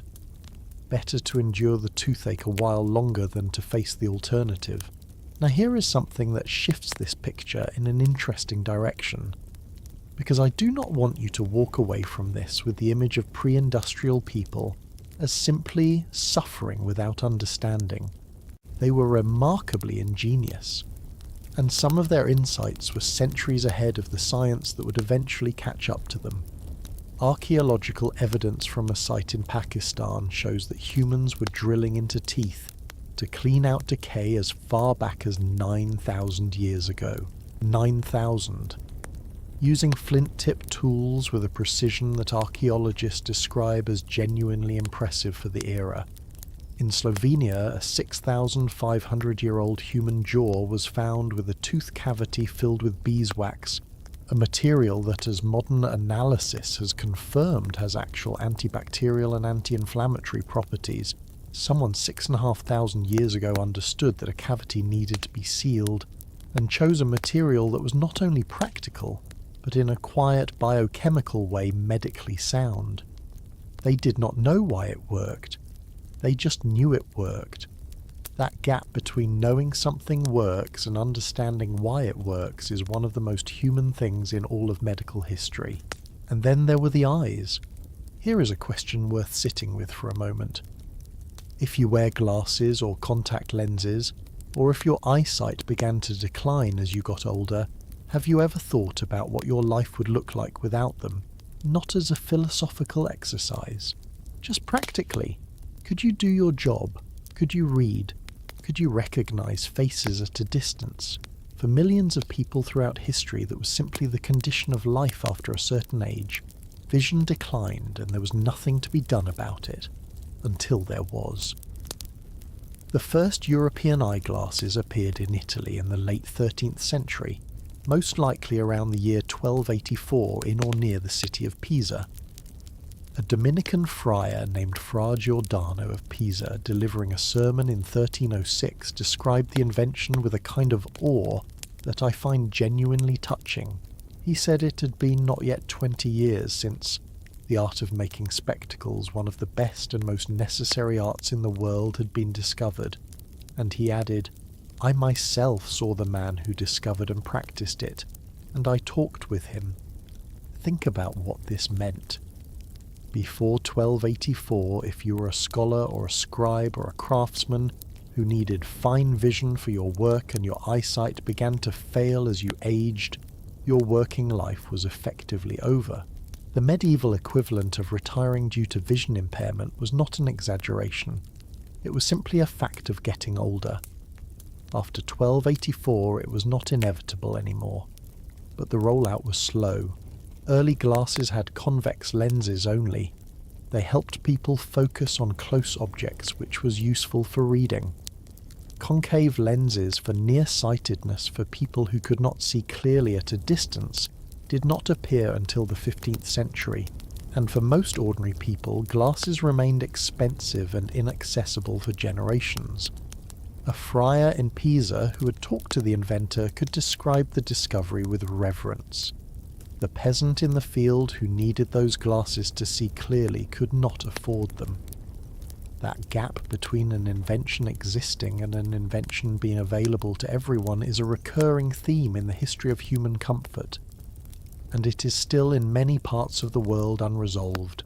The clothing situation deserves a moment too, because it touches on something that goes beyond mere inconvenience. Fabric before industrialization was made by hand. Every thread spun, every yard woven. This made cloth genuinely expensive, often one of the most valuable things a household owned. And because cloth was expensive, clothing was not abundant. Most people owned 2 or 3 sets of clothes at most. They wore them every day. They slept in them. They worked in them. And the fabrics available to ordinary people, rough wool, coarse linen, were not designed with comfort as the primary consideration. They were designed to last. A wool tunic that kept you warm in winter was the same wool tunic you wore in summer. Layering and unlayering was the primary tool for temperature regulation. And for women particularly, the physical demands of clothing were significant.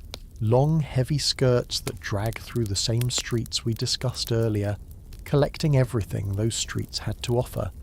Stays and foundation garments that were structural rather than comfortable. Head coverings worn in all weathers, both indoors and out. The idea that clothing should move with the body, breathe with the body, flex, and adapt to the body's needs, that is a genuinely modern concept. For most of history, the body adapted to the clothing, not the other way around. And over all of this, over the aching feet and the toothache and the blurring vision and the rigid clothing, there was no aspirin. Let that sit for a moment. No aspirin, no ibuprofen, no paracetamol, no reliable, standardized, dose-controlled pain relief of any kind.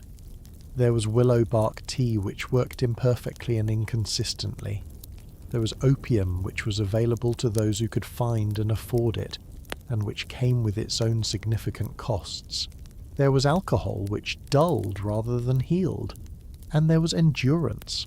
The vast, quiet, unrecorded endurance of billions of people who simply got up every morning and went about their lives with a background hum of physical discomfort that we would today consider unacceptable.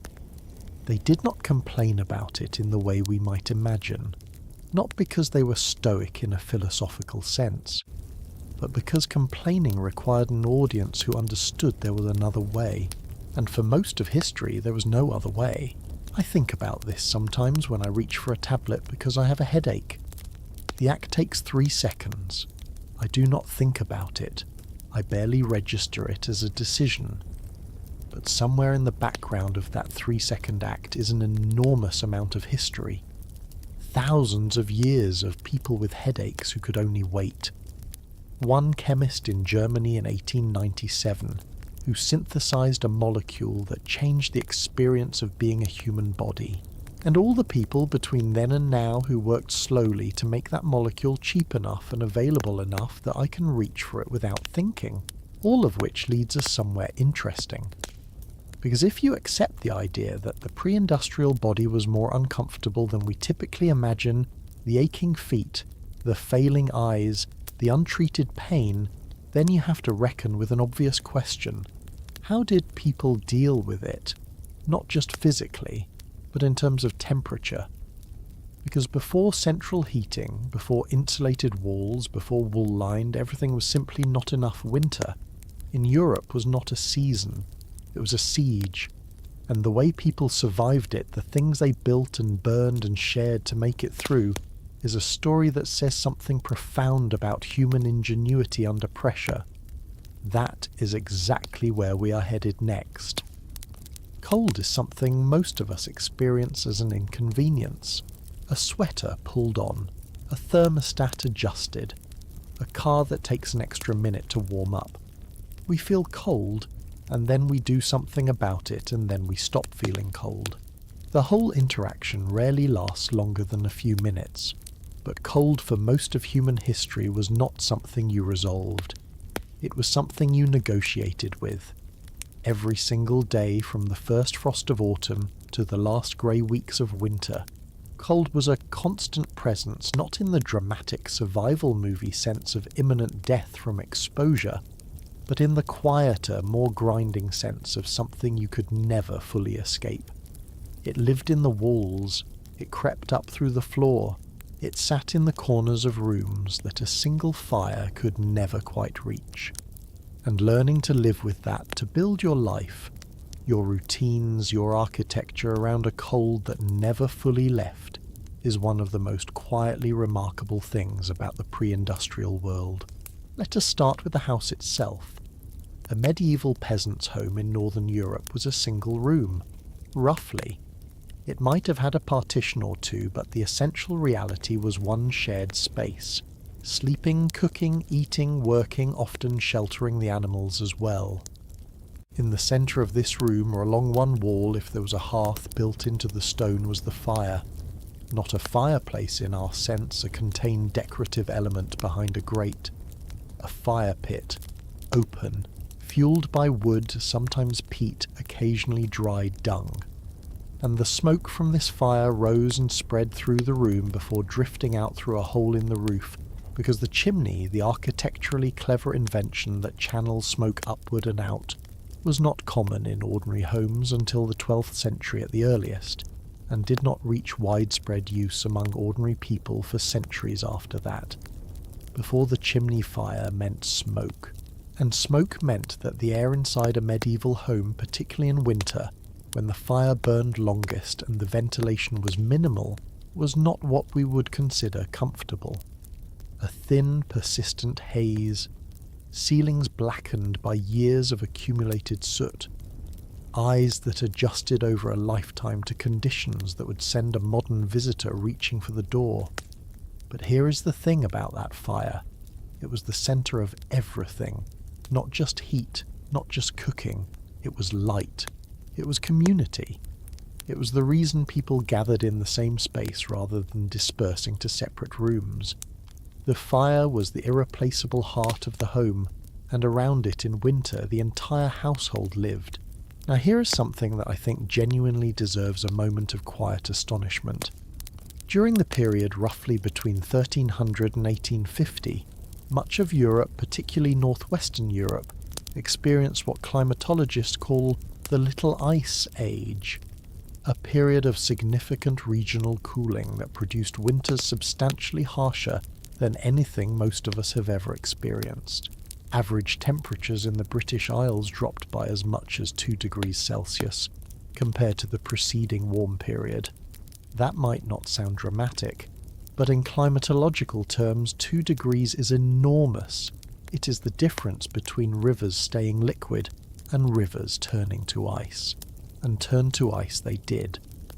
Between 1400 and 1815, the River Thames in London froze over completely at least 24 times. The Thames, one of the largest rivers in England, frozen solid enough to walk on, to build on, to hold a fair on.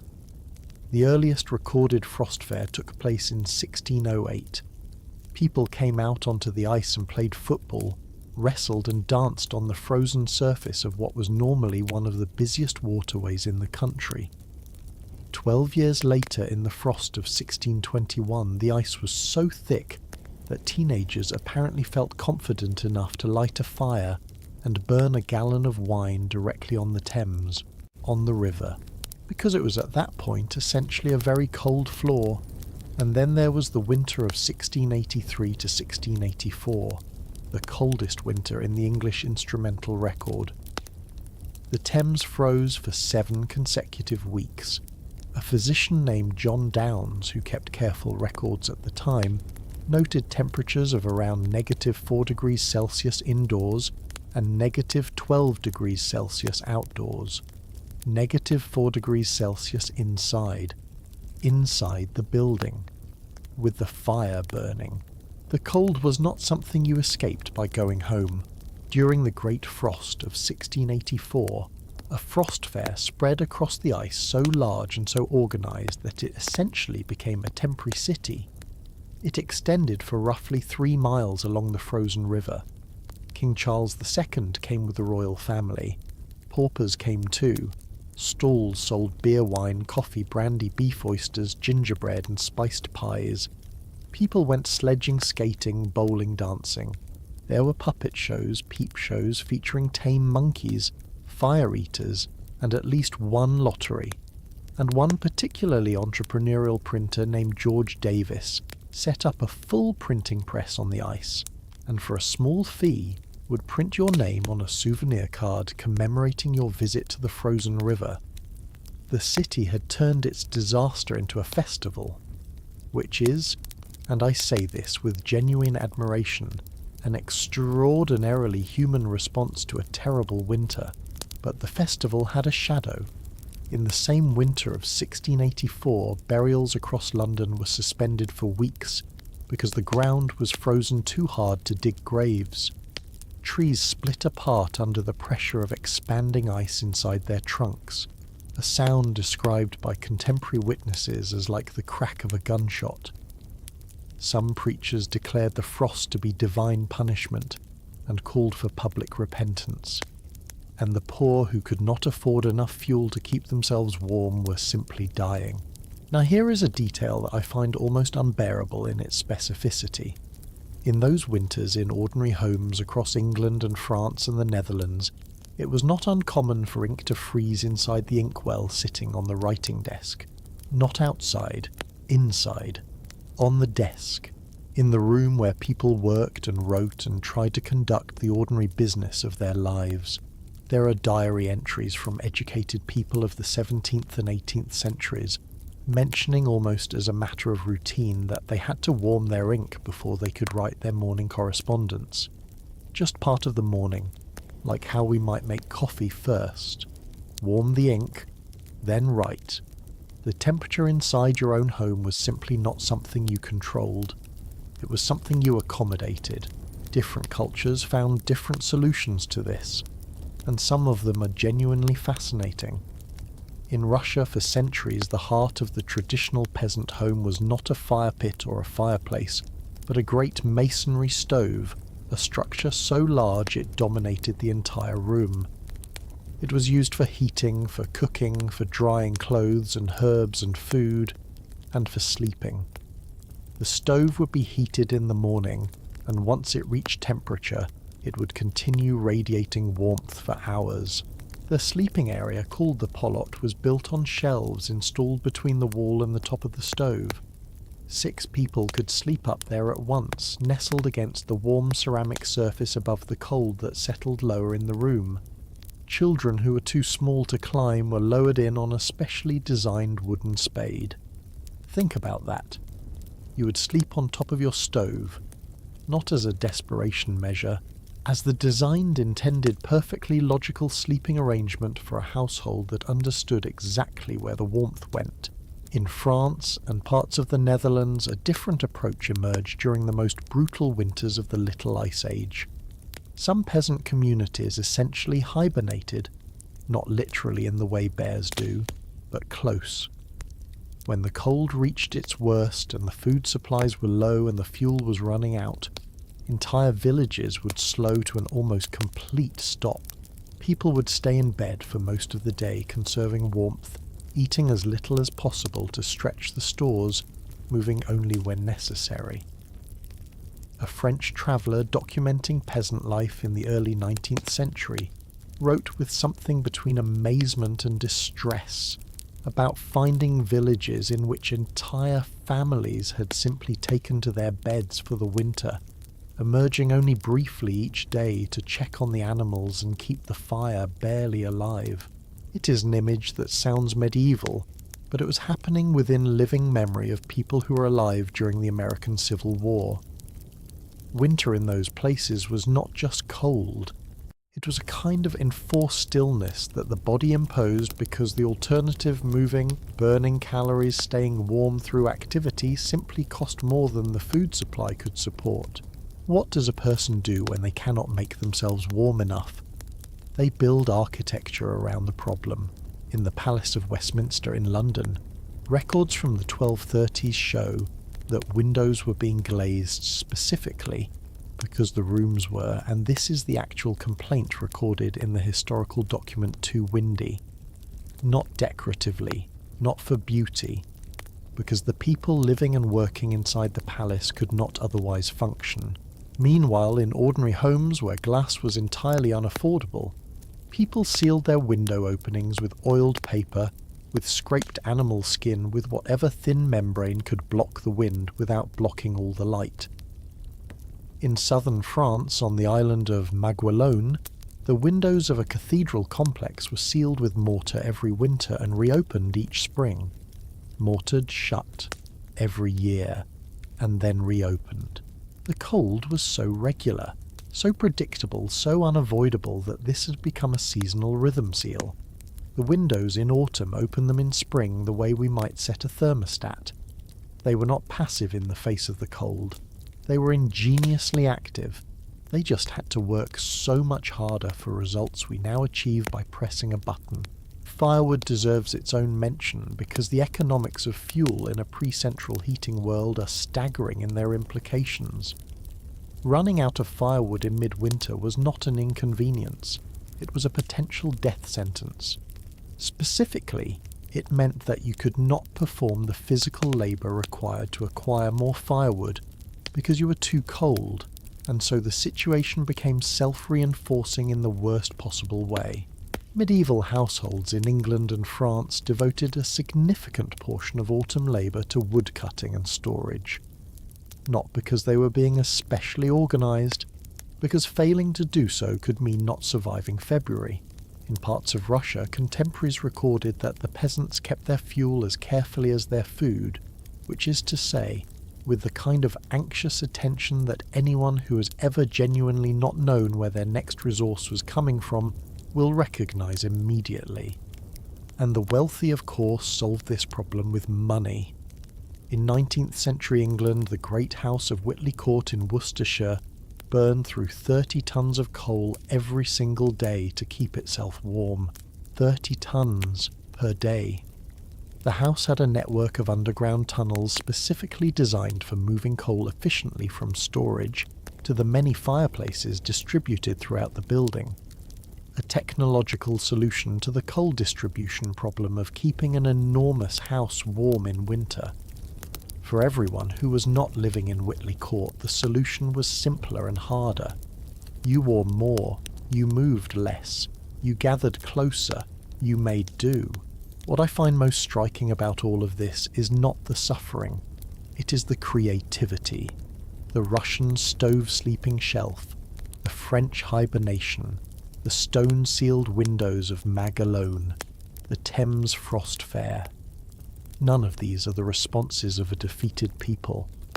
They are the responses of people who understood their situation clearly and chose to work with what they had rather than simply endure what they could not change. That distinction between enduring and adapting is one of the most important things I think we can take from this part of history. The cold was real. It was relentless. It shaped everything from the architecture of houses to the design of clothing to the rhythms of sleep. But it did not stop people from writing, from trading, from building cathedrals, from printing books on frozen rivers. They adapted, they innovated, They threw a party on the ice. And speaking of things that were cold, hard, and difficult to navigate, we have spent a lot of this evening inside homes and bodies and beds.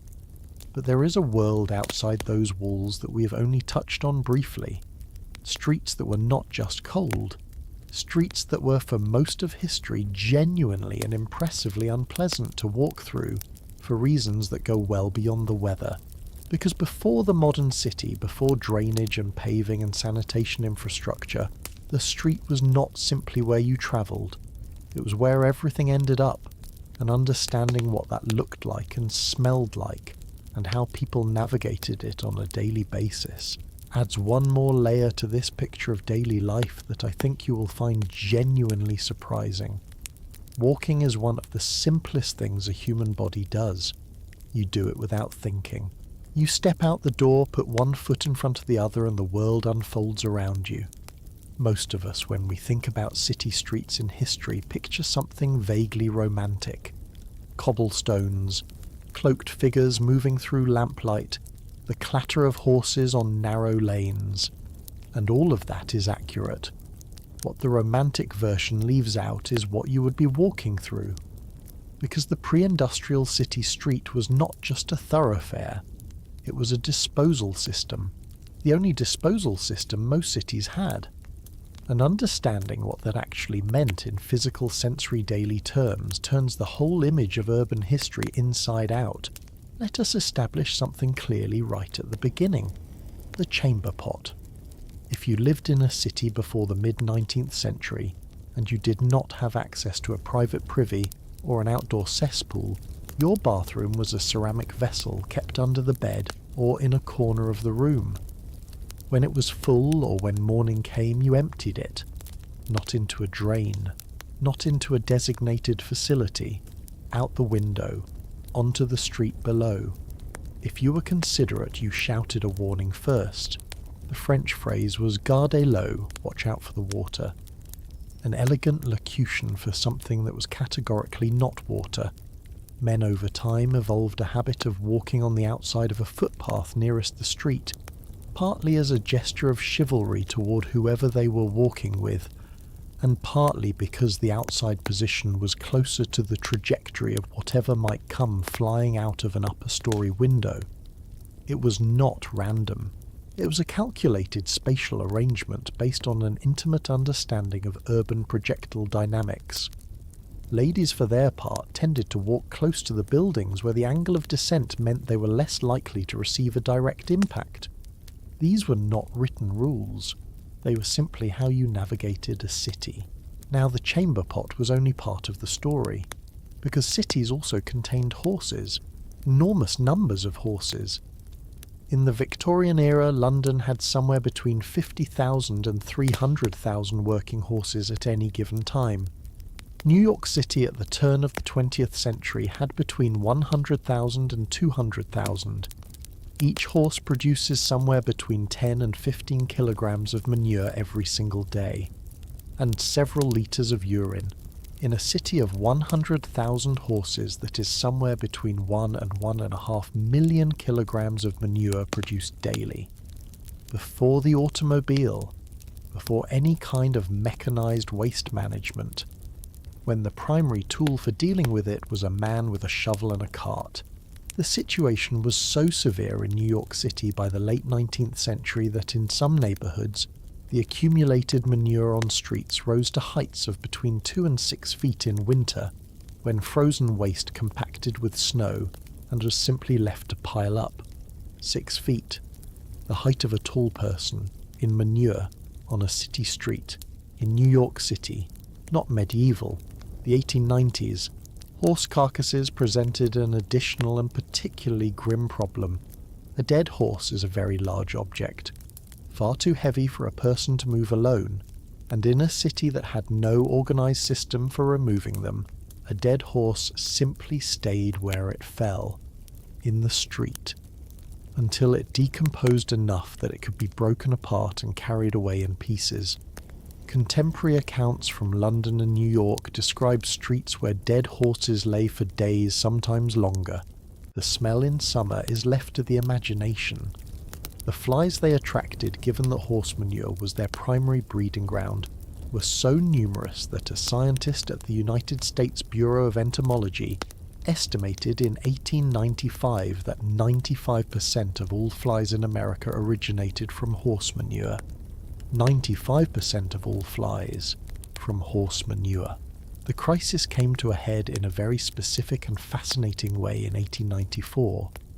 A newspaper in London published a prediction backed by straightforward extrapolation from current rates of growth that by the year 1950 every street in London would be buried under 9 feet of horse manure. The prediction was not lunacy, it was arithmetic. More people meant more transportation. More transportation meant more horses. More horses meant more manure, and the rate of growth showed no sign of reversing. The same concern was serious enough that in 1898 the first International Urban Planning Conference was held in New York City, gathering representatives from cities around the world to discuss, among other things, the horse manure problem. The conference was scheduled for 10 days. By the third day, the delegates had essentially run out of ideas. The conference disbanded early. No solution was found. Then within a decade the automobile arrived, and history took a turn that nobody at the 1898 conference had seen coming. The horse manure problem was solved not by any plan or policy, but by a technology that nobody had yet invented. But this was the 19th century. Go back further to the medieval and early modern city, and the picture is both similar and in some ways even less navigable. Because the medieval city had horses' livestock chamber pots, and also the open drainage channel, known in English records as the kennel, not the kind you put a dog in, but a word meaning a gutter, or drain. The kennel was a channel running down the centre, or sides of a street designed to carry liquid waste toward the edge of the town, or into a nearby river. In principle, an elegant solution. In practice, a shallow, open river of every kind of waste a city produces, moving slowly through the streets at the speed of gravity and occasional rainfall. Medieval city ordinances attempted to regulate this. London records from the 13th century include prohibitions against dumping various types of waste in the street. In 1357, King Edward III wrote to the Lord Mayor of London complaining about the great masses of dung and other filth which had accumulated in the streets and lanes of the city, noting that it made the city foul with the putrid exhalations therefrom. The king himself was complaining about the smell of the streets. This was not a small or occasional problem. It was a permanent condition of urban life managed through incomplete measures, partially mitigated by rain, and essentially tolerated as the cost of living in a city. And here is where the story gets both interesting and a little absurd. Because people adapted. Not just psychologically, not just by learning to ignore the smell, but architecturally, physically, in their fashion. Consider the chopin. If you have never encountered a chopin, it is one of those historical objects that you have to see to fully appreciate. A chopin is a platform shoe, essentially a very tall wooden or cork base, sometimes covered in luxurious fabric, sometimes elaborately decorated, worn underneath a dress in Venice and Spain, during the 15th, 16th and 17th centuries. The point was simple. The streets were covered in waste. An expensive dress dragging through the streets of Venice would be ruined. So you elevated yourself above the problem, literally, by standing on a wooden platform. Some chopins reached heights of 20 inches. 20 inches of platform shoe worn on a city street, because the alternative was stepping through what the street actually contained. Venetian law in 1430 tried to limit chopins to a maximum height of 3 inches. Nobody paid much attention. Women who wore the tallest chopins required 2 servants walking alongside to keep them from falling over. Queen Isabella of Spain's own confessor, a man of some theological gravity, reportedly said that there was Not enough cork in all of Spain to meet the needs of women in regard to their chopines. He was not admiring, he was exhausted. Shakespeare himself made a joke about chopines in Hamlet using the word altitude to describe the height they gave their wearers. A fashion born of filth, elevated into art noted by poets and restricted by law. That is the chopine. The gentlemen had their own adaptations. Broad-brimmed hats became popular in part because they protected the wearer from whatever might come descending from an upper-story window. High heels on men's shoes. Yes, men wore them first, and wore them for centuries, evolved at least partly from the practical need to keep the bottom of expensive trousers out of what the streets contained.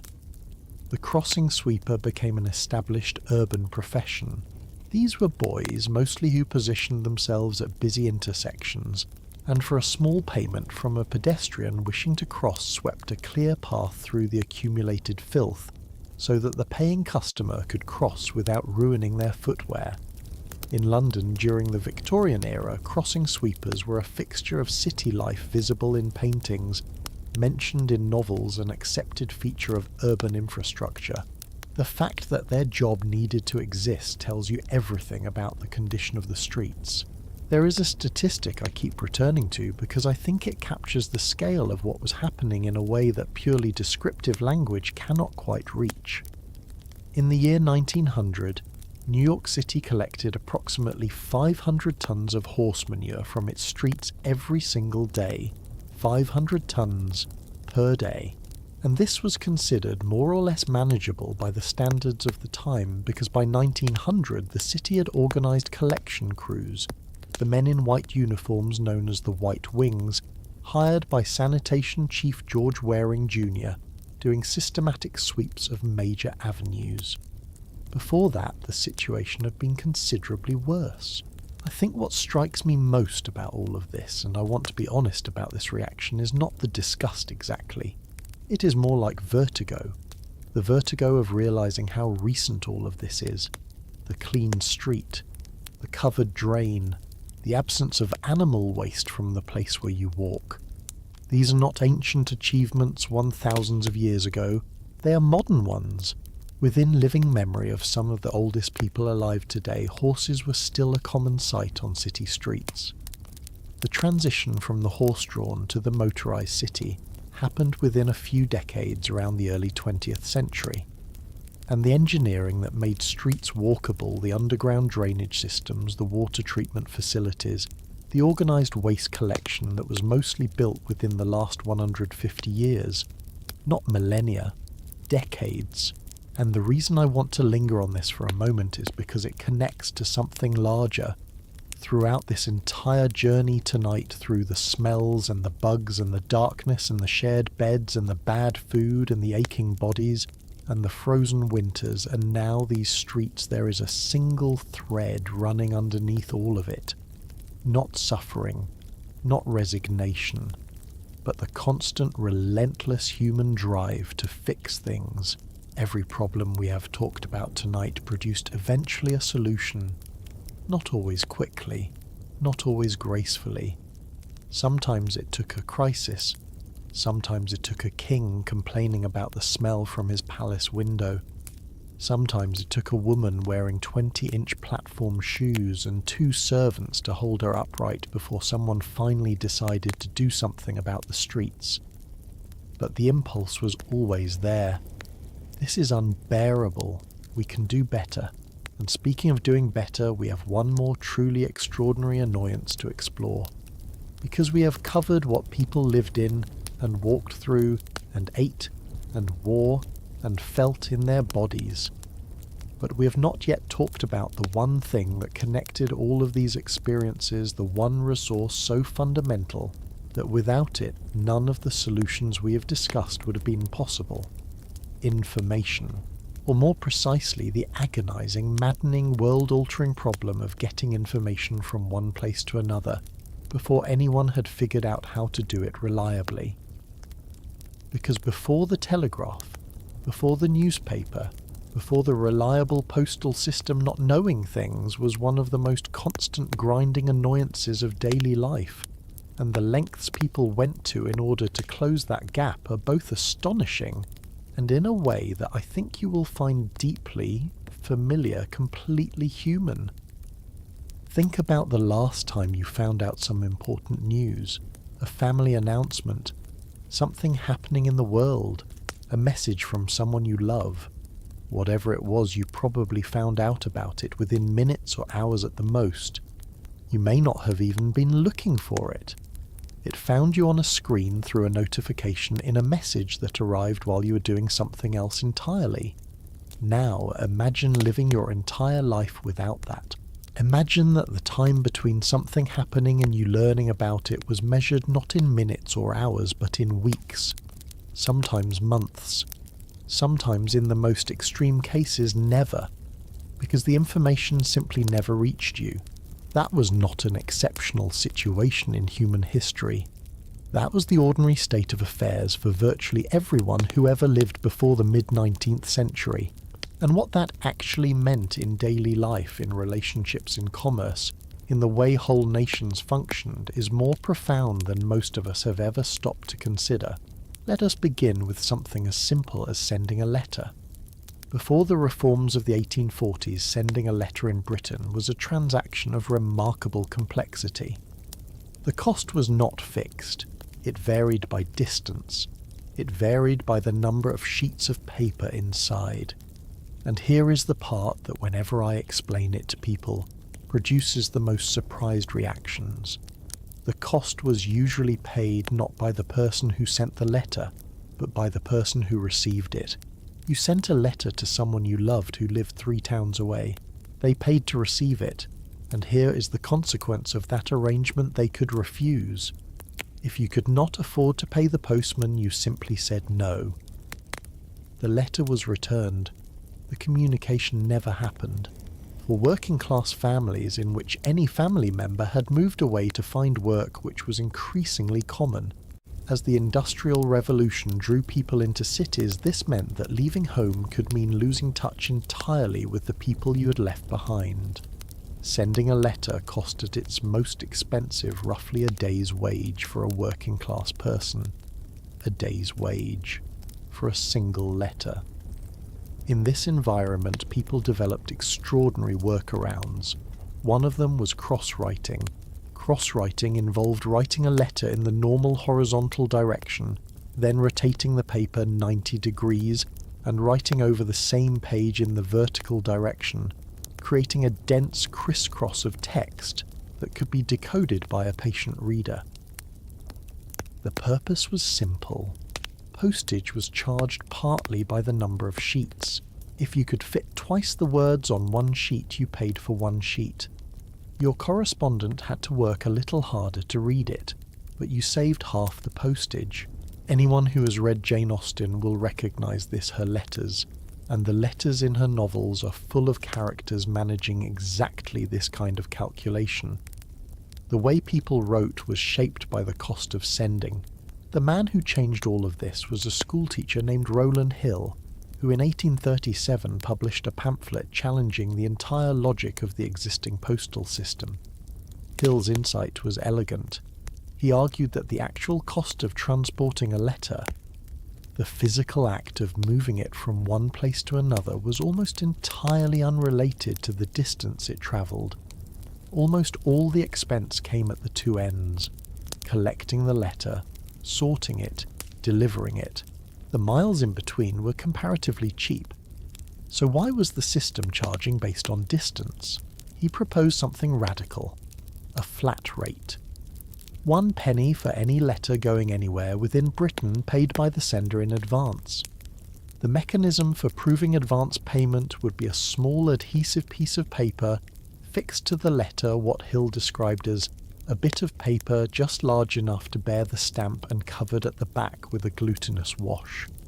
The world's first postage stamp, the penny black, issued on May the 6th, 1840, bearing an engraved profile of the young Queen Victoria. Simple, elegant, transformative. In the first year alone, the number of letters sent in Britain doubled. Within 10 years, it doubled again. Within a few decades, the principle of the prepaid postage stamp had spread to postal systems across the world, and the cost of communicating by letter had become, for the first time in history, genuinely accessible to ordinary people.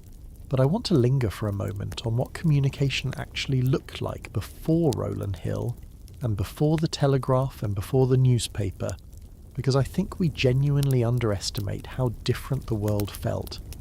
Consider this. In June of 1815, one of the most consequential battles in European history was fought on a field near the Belgian village of Waterloo. Napoleon Bonaparte, who had dominated European politics for over a decade, was defeated by the combined forces of the Duke of Wellington and the Prussian army under Field Marshal Blücher. The outcome of this battle would reshape the map of Europe, determine the fate of empires, and settle decades of war, and news of it travelled to London by courier, on horseback. The battle was fought on June the 18th. The Duke of Wellington's official dispatch arrived in London on June the 21st.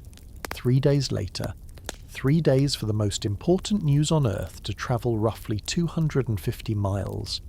A banker named Nathan Mayer Rothschild, who had built his own private intelligence network specifically to stay ahead of official communications, received the news a full 48 hours before the government's own messengers arrived at Downing Street.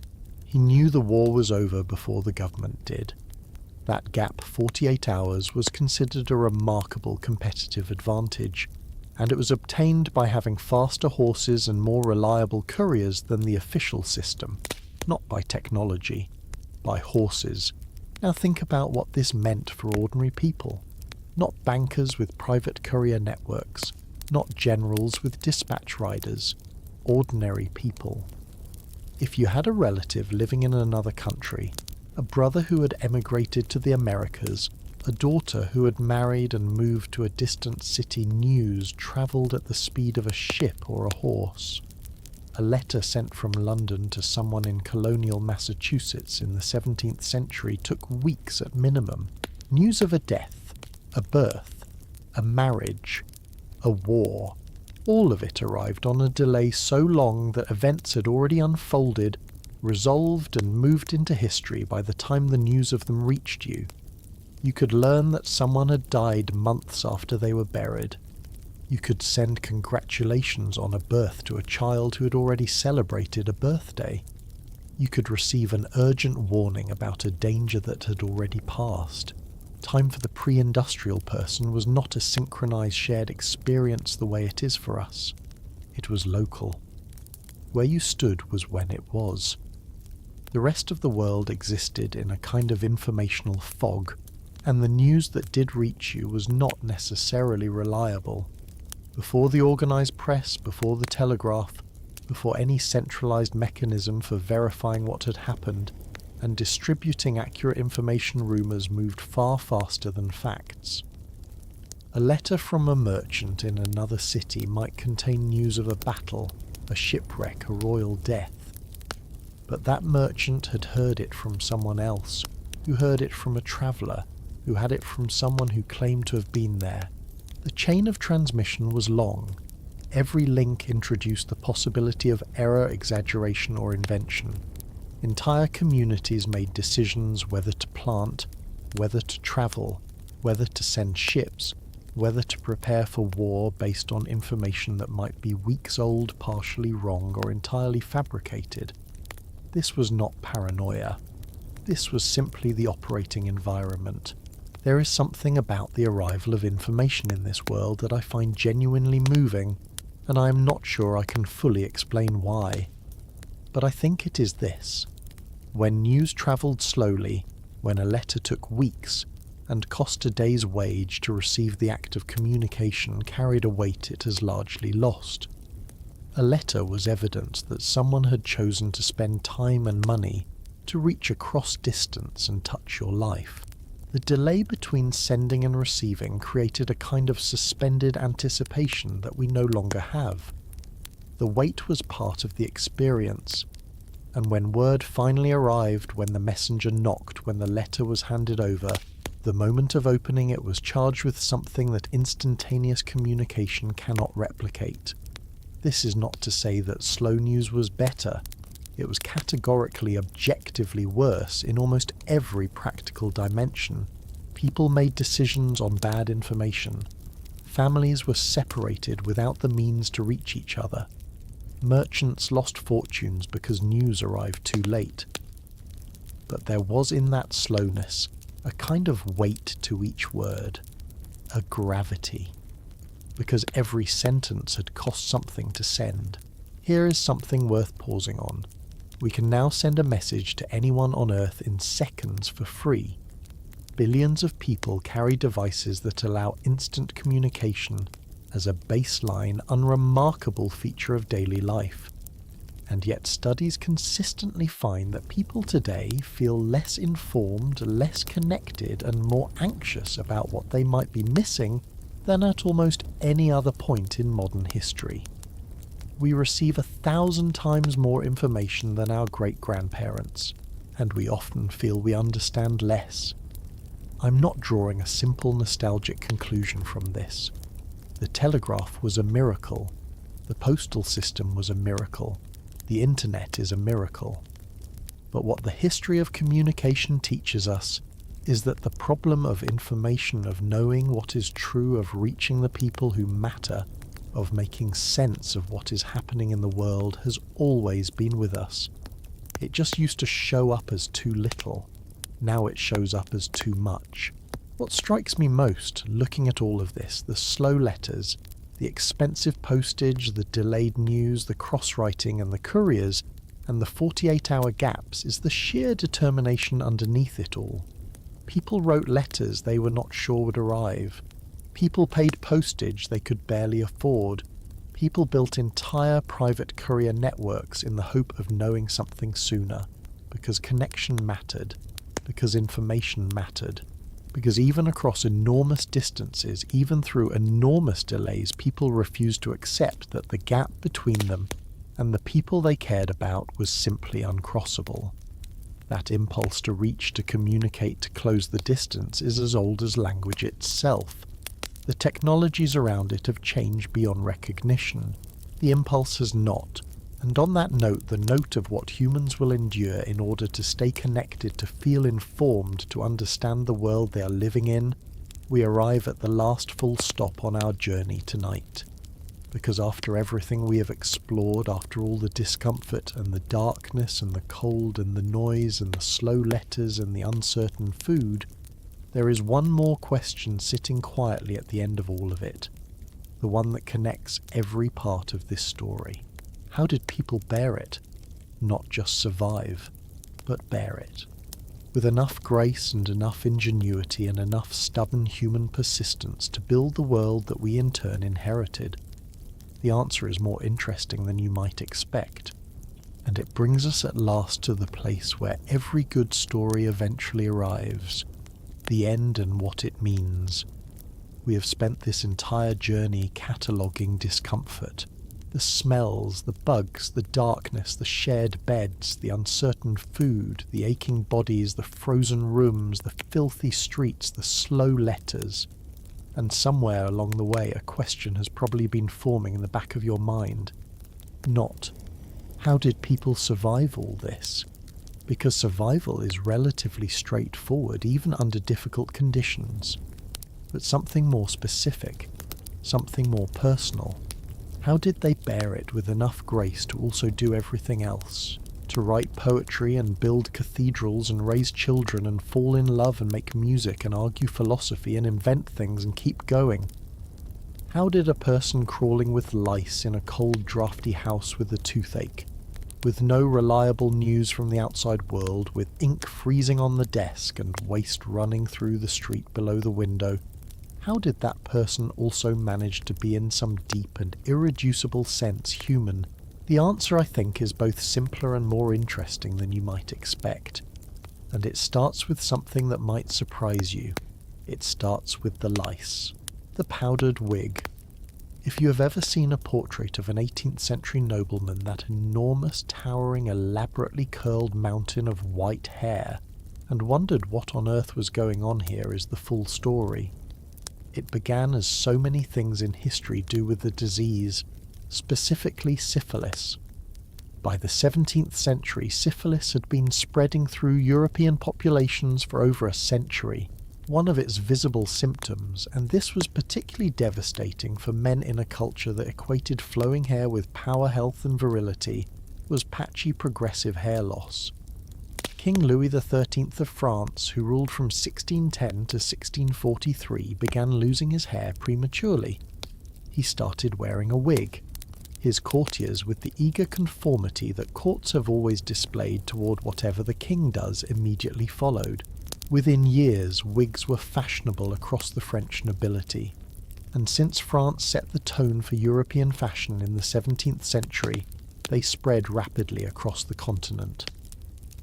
By the time Louis XIV, the Sun King, was on the throne, wigs were no longer a practical accommodation.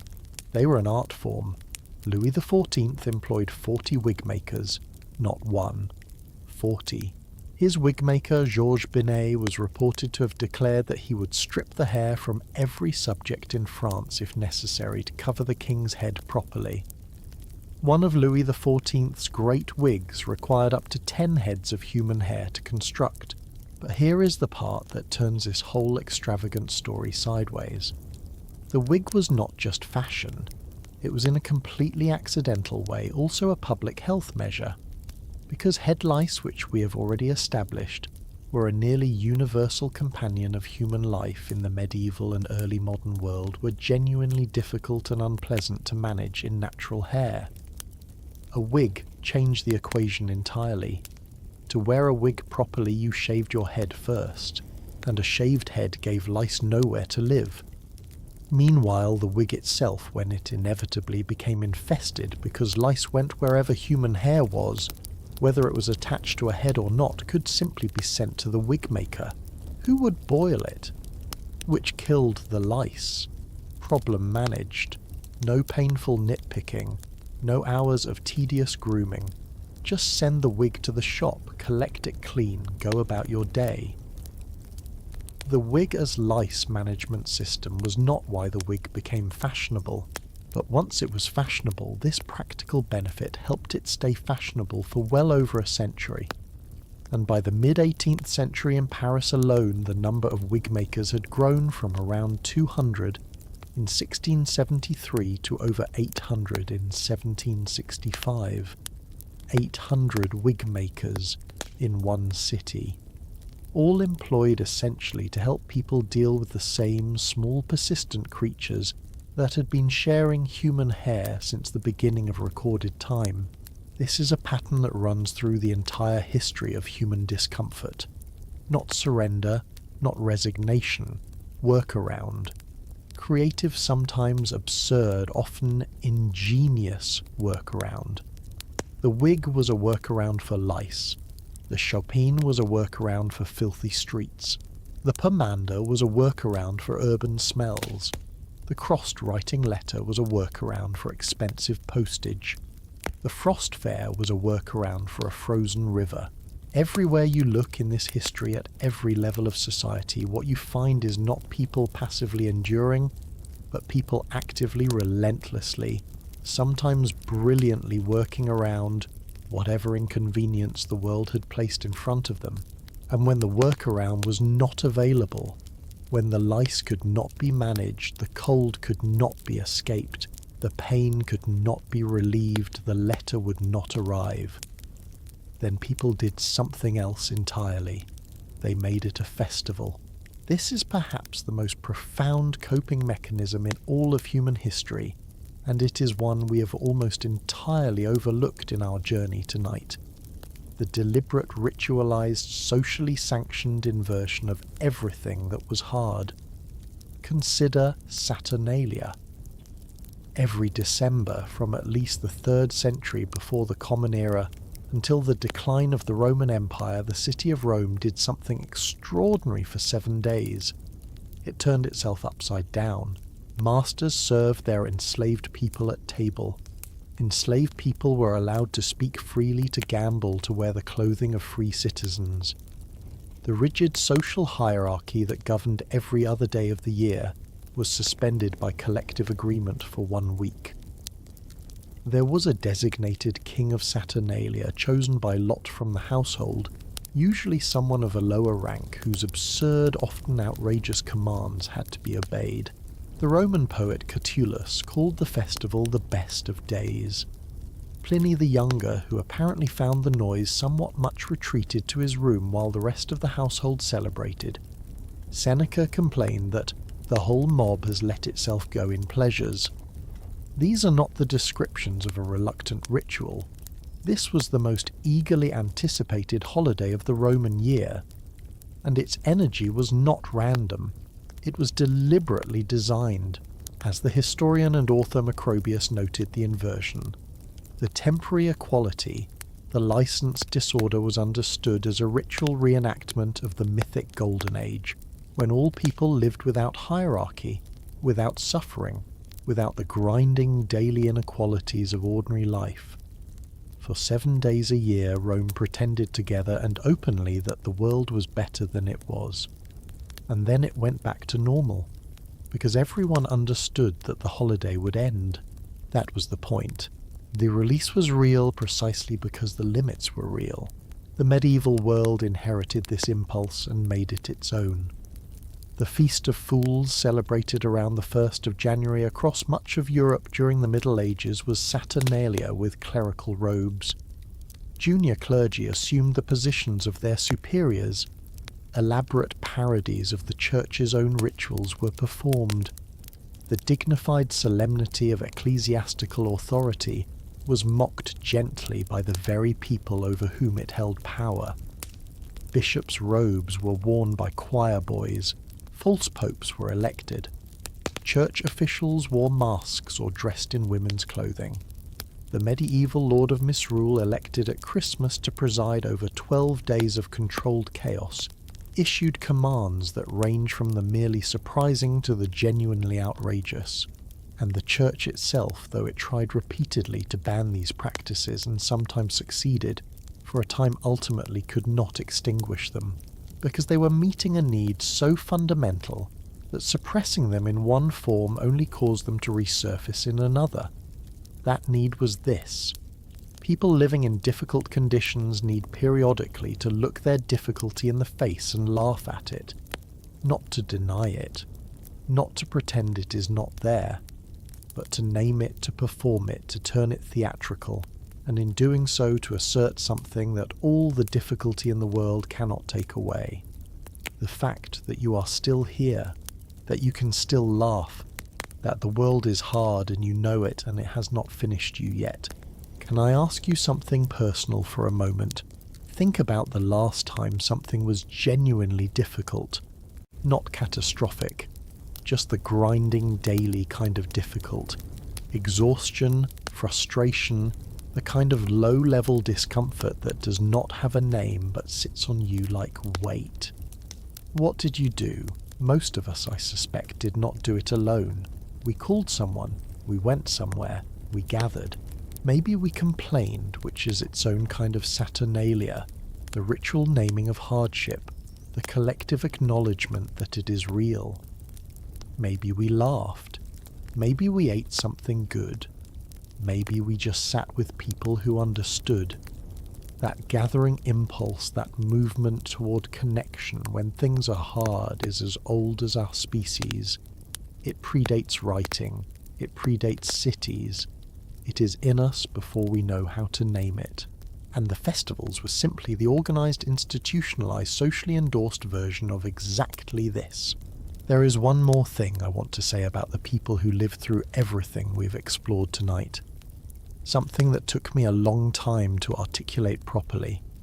We tend to assume that hardship, when it is constant enough, when it is simply the texture of every day, produces a kind of deadening, a blunting of sensitivity, a stoicism that is really just numbness. But the historical evidence does not support this. The louse picking on the rooftop in Montelieu was also gossip, community. The roasting of an ox on the frozen Thames in 1684 was also a party. The powdering of a wig in 17th century Paris was also a social ritual and art form, a statement about identity and culture. The cross-written letter, with its careful, dense lines filling every corner of the page, was also, and I believe this deeply evidence of how much someone had to say, how much they wanted to reach across the distance, how much they cared. Hardship did not blunt these people. It gave them things to solve, and in solving them they built the world we inherited. The wigs eventually went out of fashion. The Feast of Fools was eventually abolished. The frost fairs on the Thames ended when a new bridge was built that kept the river flowing too fast to freeze.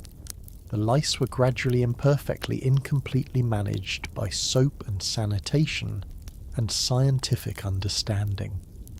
Every annoyance we have explored tonight was eventually addressed. Not all at once, not cleanly, not without enormous effort and sometimes enormous suffering along the way, but addressed, because that is what people do. They see a problem, they build a workaround, they throw a festival, they write a letter, they shave their head and put on a wig, they laugh, and they keep going. And now we arrive at the last stop on our journey tonight, the place where all of this leads. We have looked at where people were, we have looked at what they endured, we have looked at how they bore it. Now in our final chapter we turn around and look at where we are. Because the most interesting question in all of this is not what life was like for them. It is what their lives and their endurance and their workarounds and their festivals, what all of it means for us, right now, tonight, in a world that has solved almost everything they struggled with, and yet still manages to find things to struggle with. We have arrived at last at the end, and I want to begin this final chapter the same way we began the whole journey tonight, with you, right here, right now, wherever you are listening to this. There is a bed beneath you, or a couch, or a chair. The room is warm or warm enough. The air you are breathing does not smell of the street outside. Something somewhere in your home is quietly managing the temperature. There is light available to you if you want it at the touch of a button. If you are thirsty, clean water is within reach. If something hurts, there is medicine in a drawer somewhere. If you want to know what is happening in the world, you could find out in seconds. And you are, I hope, not too uncomfortable, not too cold, not too hungry, not too afraid of what the night might bring. Sit with all of that for just a moment. Because everything I have just described, every single item on that list, was for the overwhelming majority of human history not guaranteed. Most of it was not possible. Much of it was not even imaginable. Here is a number I want you to hold in your mind. In 1800, less than 300 years ago, in a world that already had universities and symphonies, and great works of literature and magnificent architecture, the average human life expectancy across the world was approximately 35 years. 35, not because of war or famine in any particular year, but because infection, poor sanitation, untreated disease, childbirth complications, and the accumulated weight of daily hardship simply ended lives at a rate we cannot fully comprehend from where we stand today. A child born in 1800 had roughly a 1 in 3 chance of not reaching the age of 5. 1 in 3. Not in a war zone, not in the most impoverished corner of the world. On average, across the globe, by 2024, average global life expectancy had reached roughly 73 years. We've added nearly 40 years of human life on average in less than 2 centuries. That is not a small thing. That is arguably the most profound change in human experience in the entire history of our species. And the vast majority of that change came not from any single dramatic discovery, but from exactly the kinds of things we've been talking about tonight. Cleaner streets, indoor plumbing, food safety, reliable warmth in winter, the ability to communicate with doctors to receive information to act on it quickly, the quiet, unglamorous infrastructure of not dying from something preventable. And yet, here is the question I've been circling all night, and I want to ask it directly now. Why is it that we living in this extraordinary moment with more comfort and more safety and more access to everything than any human beings who ever lived before us, still spend so much of our time feeling frustrated, overwhelmed and dissatisfied? Why does a slow internet connection feel like an emergency when our great-grandparents could not reliably get a letter across a country? Why does a bad night's sleep feel catastrophic when for millennia humans slept in 2 segments on straw, beside strangers in rooms that never fully warmed? Why do minor inconveniences feel so significant when the threshold for what previous generations considered a reasonable day was so much higher than anything we routinely experience? I do not ask this as a criticism. I ask it because I think the answer is genuinely interesting, and I think the history we have explored tonight actually provides it. The answer as best I can understand it is this: human beings do not experience life against the backdrop of history.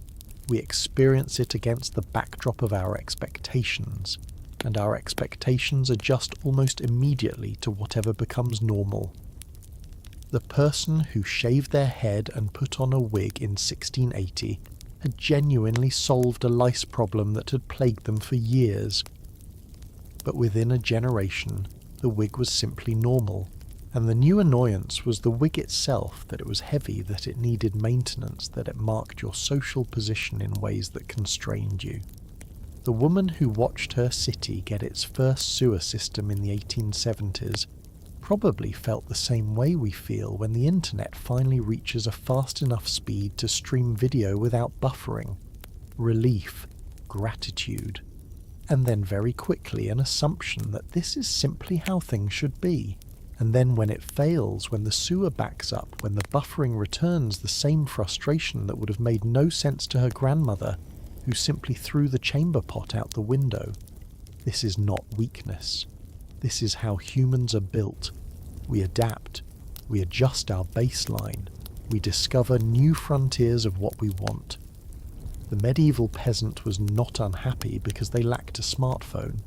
They were, as far as historical evidence suggests, as capable of joy and grief and love and boredom as we are. They just had different things to contend with. And in 100 years, possibly much less, people will look back at our lives and feel the same mixture of astonishment and compassion that we feel looking back at theirs. What will they think that is genuinely worth wondering about? They may look at our relationship with information, the flood of it, the noise, the difficulty of knowing what is true, and find it as bewildering as we find the thought of receiving news of a battle 3 days after it happened. They may look at our medical situation and be staggered that we still endured significant pain, that treatments for major diseases were still uncertain, that the body could betray us in ways we'd not learned to prevent. They may be amazed that we drove ourselves in metal boxes at high speeds on roads, and that we found this normal and acceptable. They will certainly have their own annoyances that we cannot currently imagine. Because every solved problem creates the conditions for a new one. That is not pessimism. It is the shape of history. Every generation lives at the edge of what is possible and finds that edge just barely unsatisfying enough to push further. And here is what I find most moving about the whole long story we have told tonight. Not the discomfort, not the ingenuity, not even the festivals and the workarounds and the stubborn human insistence on continuing, but this. Every improvement in human life, every single one we have talked about tonight, was made by someone who thought things could be better, not someone who accepted the chamber pot out the window as inevitable, not someone who said, well, we have always frozen the ink in winter, what can you do? Not someone who decided that pain simply had to be endured, that the streets simply had to be filthy, that letters simply had to be expensive, that lice simply had to be managed. Someone who looked at the difficulty and said, "This is not acceptable, we can do better," and then did.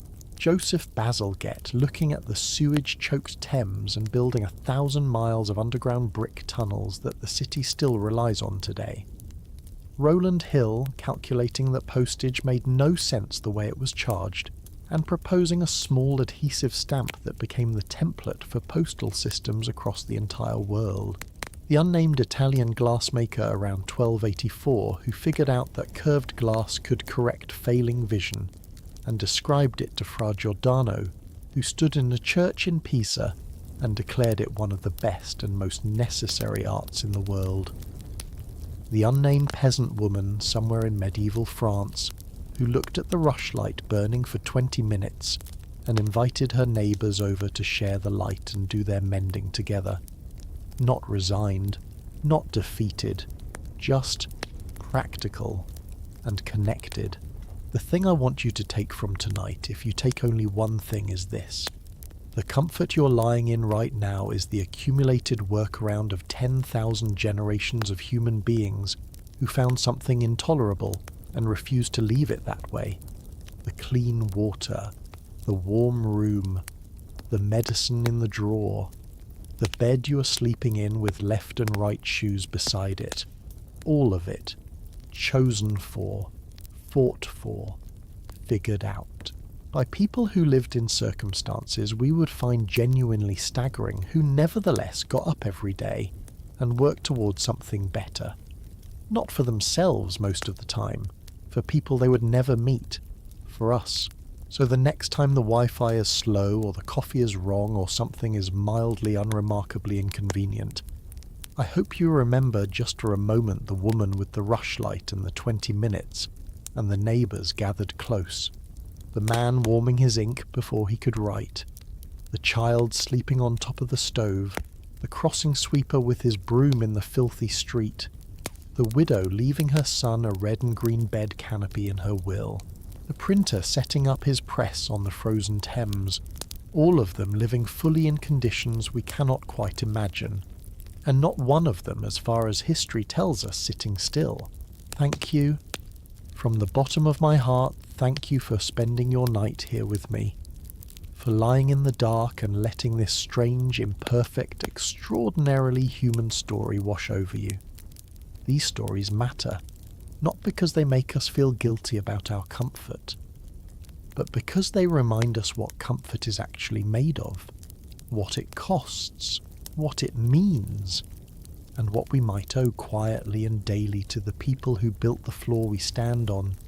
Sleep well tonight. You are resting in the work of 10,000 years, and when you wake up, when you reach for the light, when the water runs hot, when the day begins, I hope some small part of you carries this with you, that everything ordinary around you was once to someone extraordinary, and will be again. If this journey tonight has meant something to you, I would love to hear about it. Leave a comment below what surprised you most, what stayed with you. And if you want more stories like this, the ones that make the ordinary strange and the strange suddenly familiar, make sure you subscribe, because the next journey is already waiting, and I promise you, wherever we go next, you will never look at the world quite the same way again. Good night, friend.